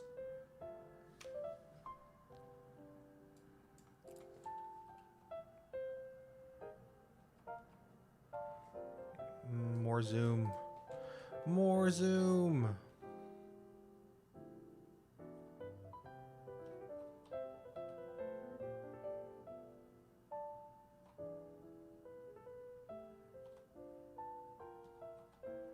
I wonder if we can get past. I need it to choose to go the other way. Oh no, that is not what we needed to do. Okay, we're out. We got to come back up this way though, because we need to reveal these last few pieces. I think we can get past here.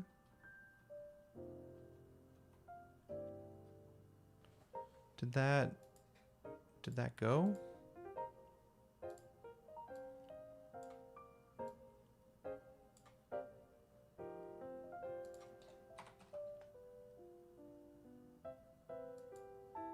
I did not see it play.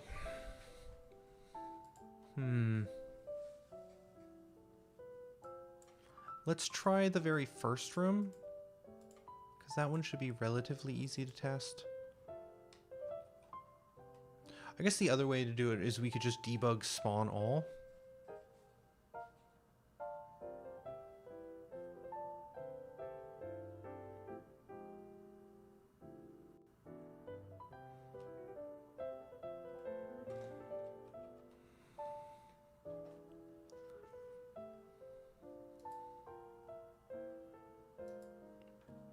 Yeah, that does not look to be working.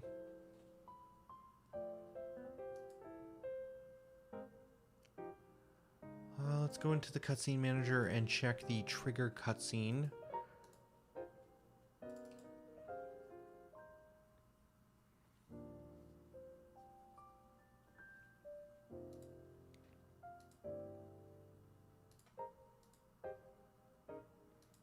And let's see what the debug says.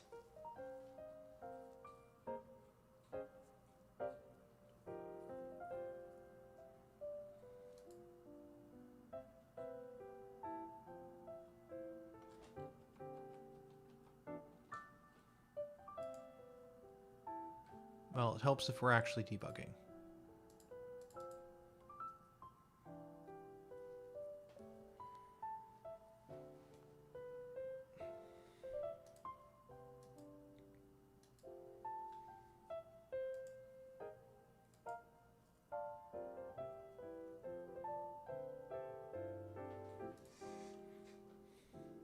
Okay, here we go.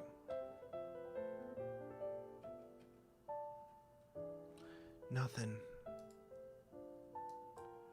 Let's start with the room fully loaded to see if that helps. Wait, did we save?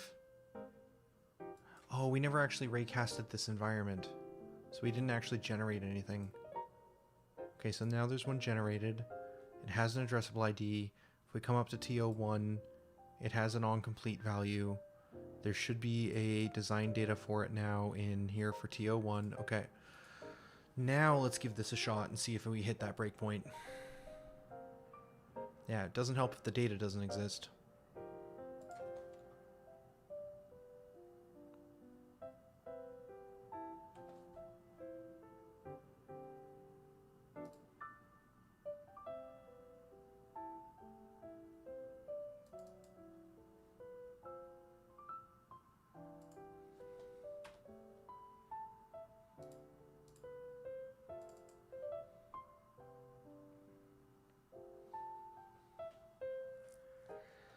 Okay, come on.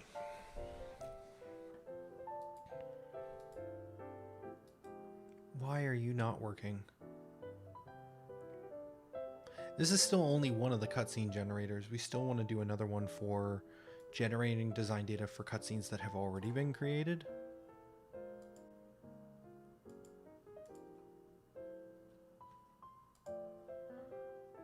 Whoa, what's happening? Am I not attaching to the editor? I just realized this isn't actually doing it. I was expecting... I don't know, I thought it was disconnecting for some reason. So this isn't... Let's close this. And in fact, let's close Unity, because I feel like Unity's been open for a really long time. We will give that a moment to breathe.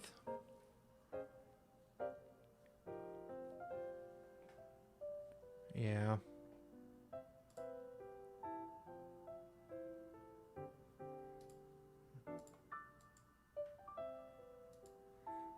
Ignore the timer. Everything is fine.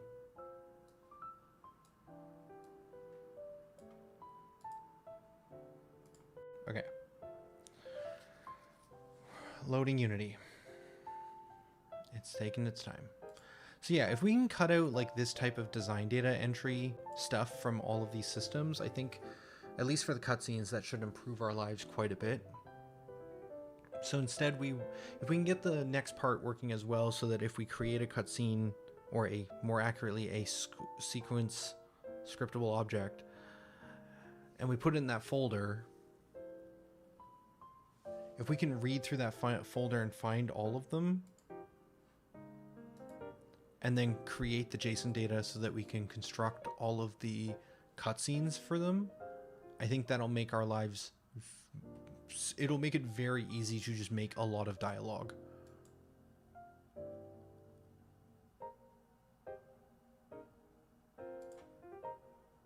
Okay, let's open Visual Studio.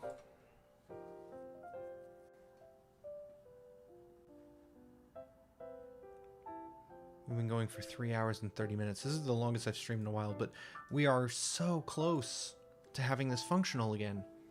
At least for one piece of it. I'll probably stop soon, and then I'll do the rest of the like parsing of the folder stuff off camera. Or tomorrow. Okay, enable for session.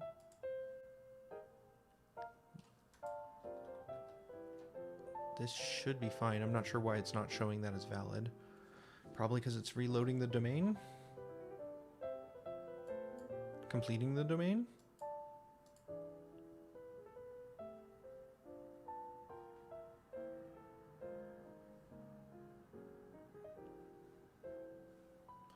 Okay. Let's give this a shot. What is happening? Please. Breakpoint.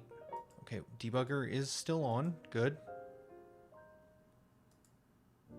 Things are connected. We are loading in. Okay, trigger cutscene. Trying to trigger cutscene for IT Forest Room TO1. That makes sense because we're starting with the first one here, which we shouldn't find anything for that. Not yet anyways. And then this is trying to trigger the reveal complete. So this is the one we're concerned about. So it is actually hitting this call. We're coming in here. We're looking through the cutscenes. Did we not initialize the... Oh my goodness.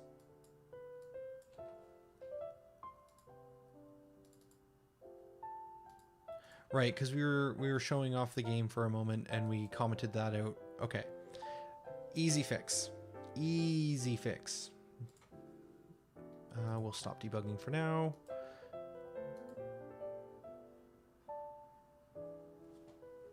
Yeah, because we think that was causing problems when we were trying to load in with some of the cutscenes being missing.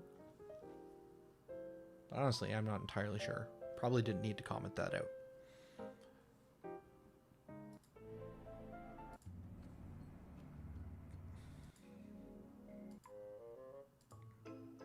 Sure. I do like this one a lot. This is a good song. I totally missed it. I didn't see. Did it work?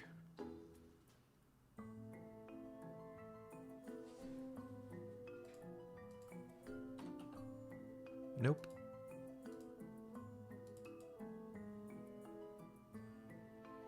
Oh, right. So we haven't actually set up the holder to load in.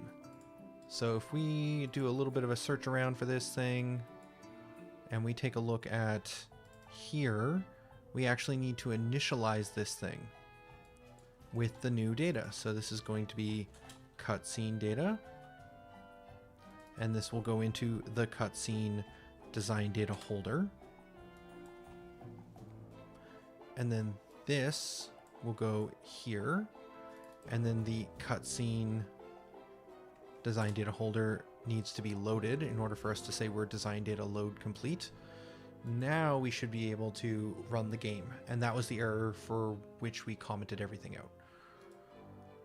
Okay, it's fine. Calm down, Unity. We're all right.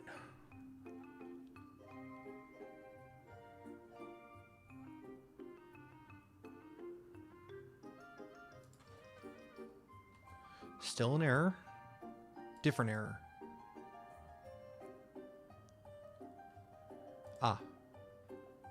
Ah, of course. We need to actually give it an addressable ID. So this one was IT_scene. This one needs to be IT_cutscene. Now it should work. If I just keep saying it every time, eventually it'll be true. Different error. Cutscene helper.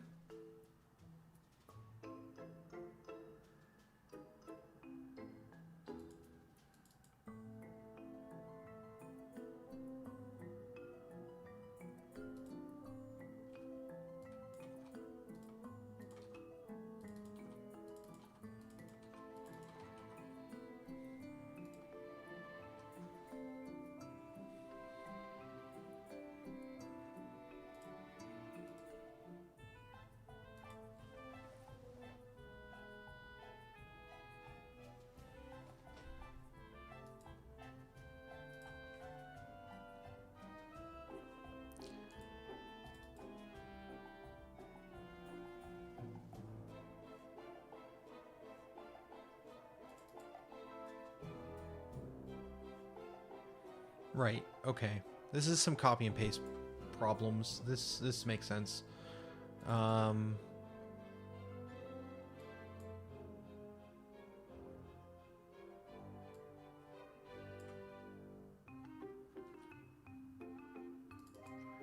Quest flag normally takes in the design data. Could we do the same thing for here? Rather than just load in with the ID, could we just hand it this information? Not there. Here. Yep, that should be fine. So we'll hand it a... Okay, we will hand it a design data.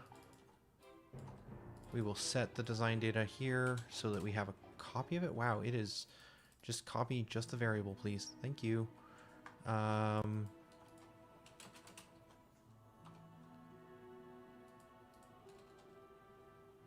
feel like earlier in the stream I bragged about writing code that was robust and didn't have bugs. And then the tides turn table. That's how that goes, right?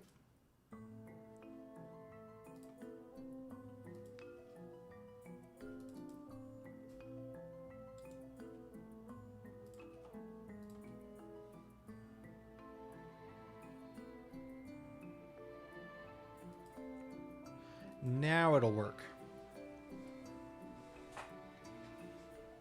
I believe.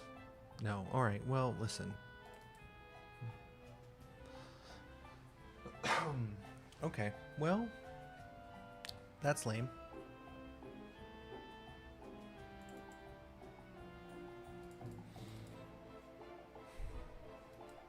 Sure, I guess, fine.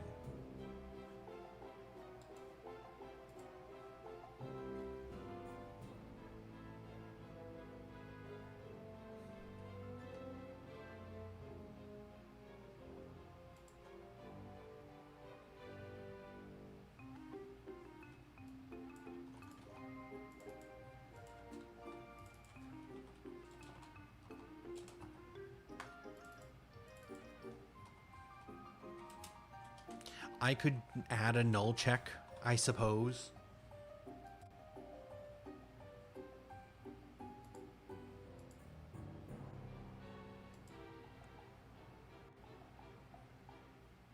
Maybe that's better. Where was the error again?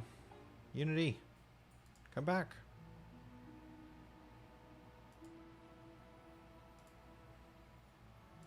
Well, now I don't know where the error was.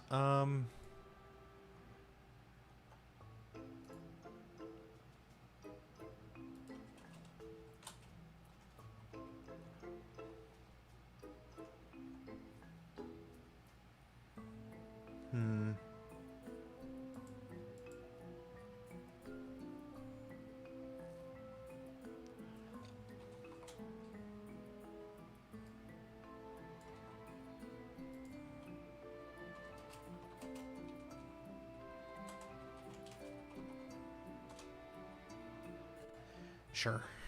I don't love it. For some reason, it feels wrong, like we should just initialize the data, but on the other hand, why create empty list when we could just have a null there. It's probably fine. It's not that much worse to add an extra if check there to make sure that the values are initialized. Oh, did I miss it? Did I forget to say it that one time? No. Still not kind of working. It didn't hit the print. So, no errors, but still didn't trigger. Fascinating. Debug, access here. Let's see. Play. Oh, it might just be because we had to take an action because it's an end of turn sequence, so it may have queued up the cutscene, but it just didn't play. So it would have worked, and now it will work again. Calling it for the 4th or 5th time, maybe 6th. Okay, we're triggering the entering of the room. That's fine. Now we're going to trigger reveal. We're going to come in here. We're going to see if any of these are possible. This third one is possible. The count is greater than the thing, so it sorts the one entry, and then it's going to try and load it. And now if we take one step,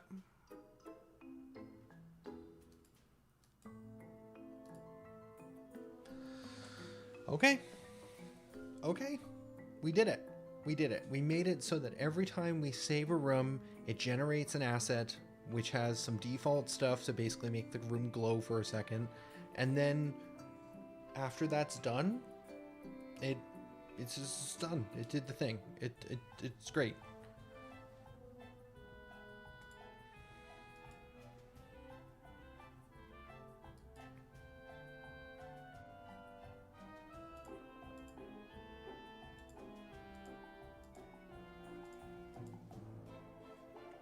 I'm pretty happy with that. Now I need to write a parser that's going to parse through the cutscene folder and try and create a design data for each of these as well.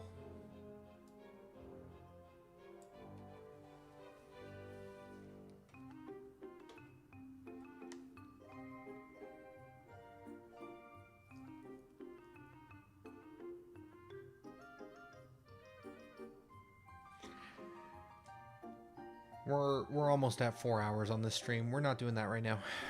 I'm gonna do it off camera maybe, but like, I think I'm ready to call it. We got a lot of extra time, and we still got a stream tomorrow as well, which we can continue with the tutorial flow stuff. I don't think we got to the starting ability fixing. It was all cutscenes for 4 hours. I'm still pretty happy with that. That essentially eliminates this task. Ooh, other half of this task. We had called out we didn't want to have the set reveal in order to track whether or not it's happened. I think now, if we run this, walk into the next room, and then walk back, we shouldn't get the cutscene a second time because it's been completed and it is non-repeatable. Let me double check that second statement. No, give me... I don't care. Thank you. I appreciate you with your debugging, but we're done with that. Cutscenes. Repeatable false, repeatable false, repeatable false. Also, I don't think we even set up the repeatable. So that glowed ever so slightly. Hard to tell with this current system. I can't control the character anymore. Oh. Oh. Really?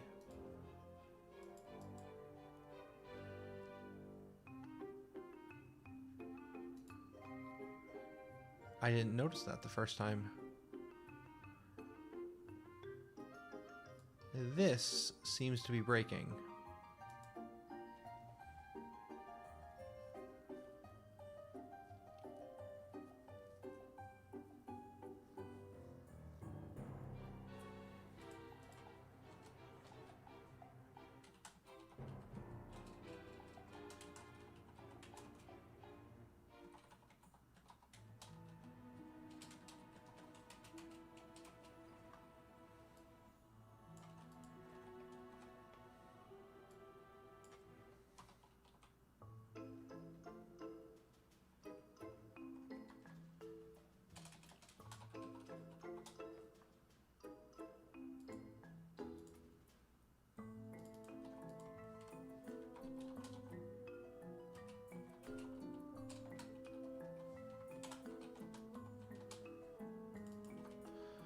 I think it's because this is not set to a local value, and that's causing an issue.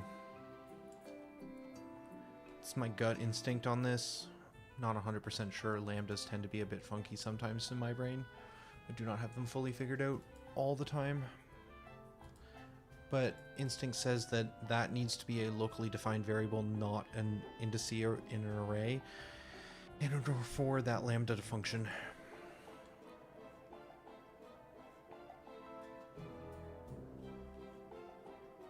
Yep. Seems fine now. Okay, so now if we leave and come back, it shouldn't find that cutscene to play again. Even though it's going to try and trigger a fully revealed. Yeah, it doesn't trigger it. Yeah.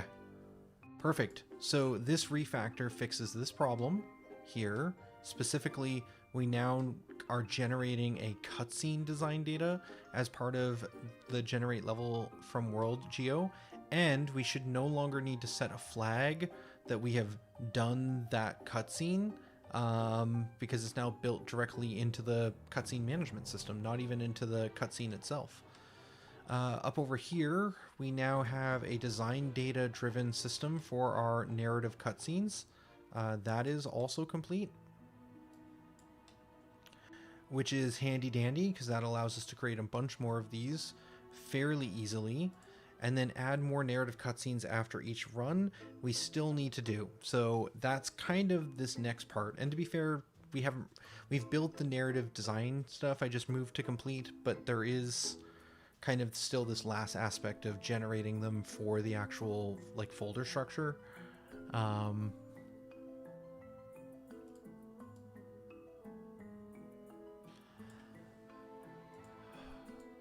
Yeah, I think we're in a good spot. We wanted to try and get through most of this today. I'm still not sure how I want to handle some of the problems, but we've made some really good technical strides forward, even if we haven't solved some design problems.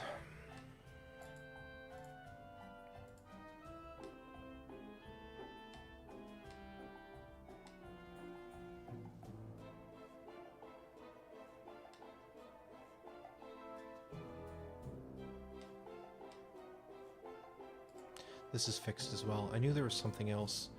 We also fixed the problem where the kind of all related, but the starting ability select screen was appearing every time you entered TO2. That should no longer happen either once we get it hooked up to play again. Because again, once a cutscene is played, it will not replay.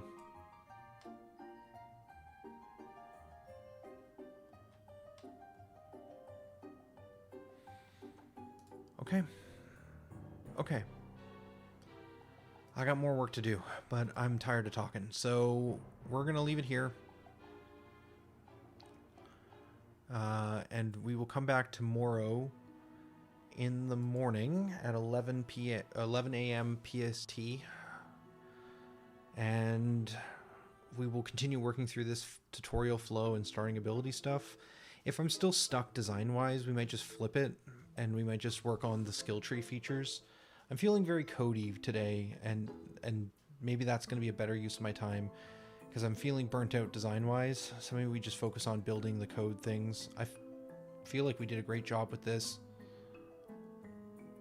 Could probably be better, can always be better, but I think this definitely is an improvement. Cool. For now, though,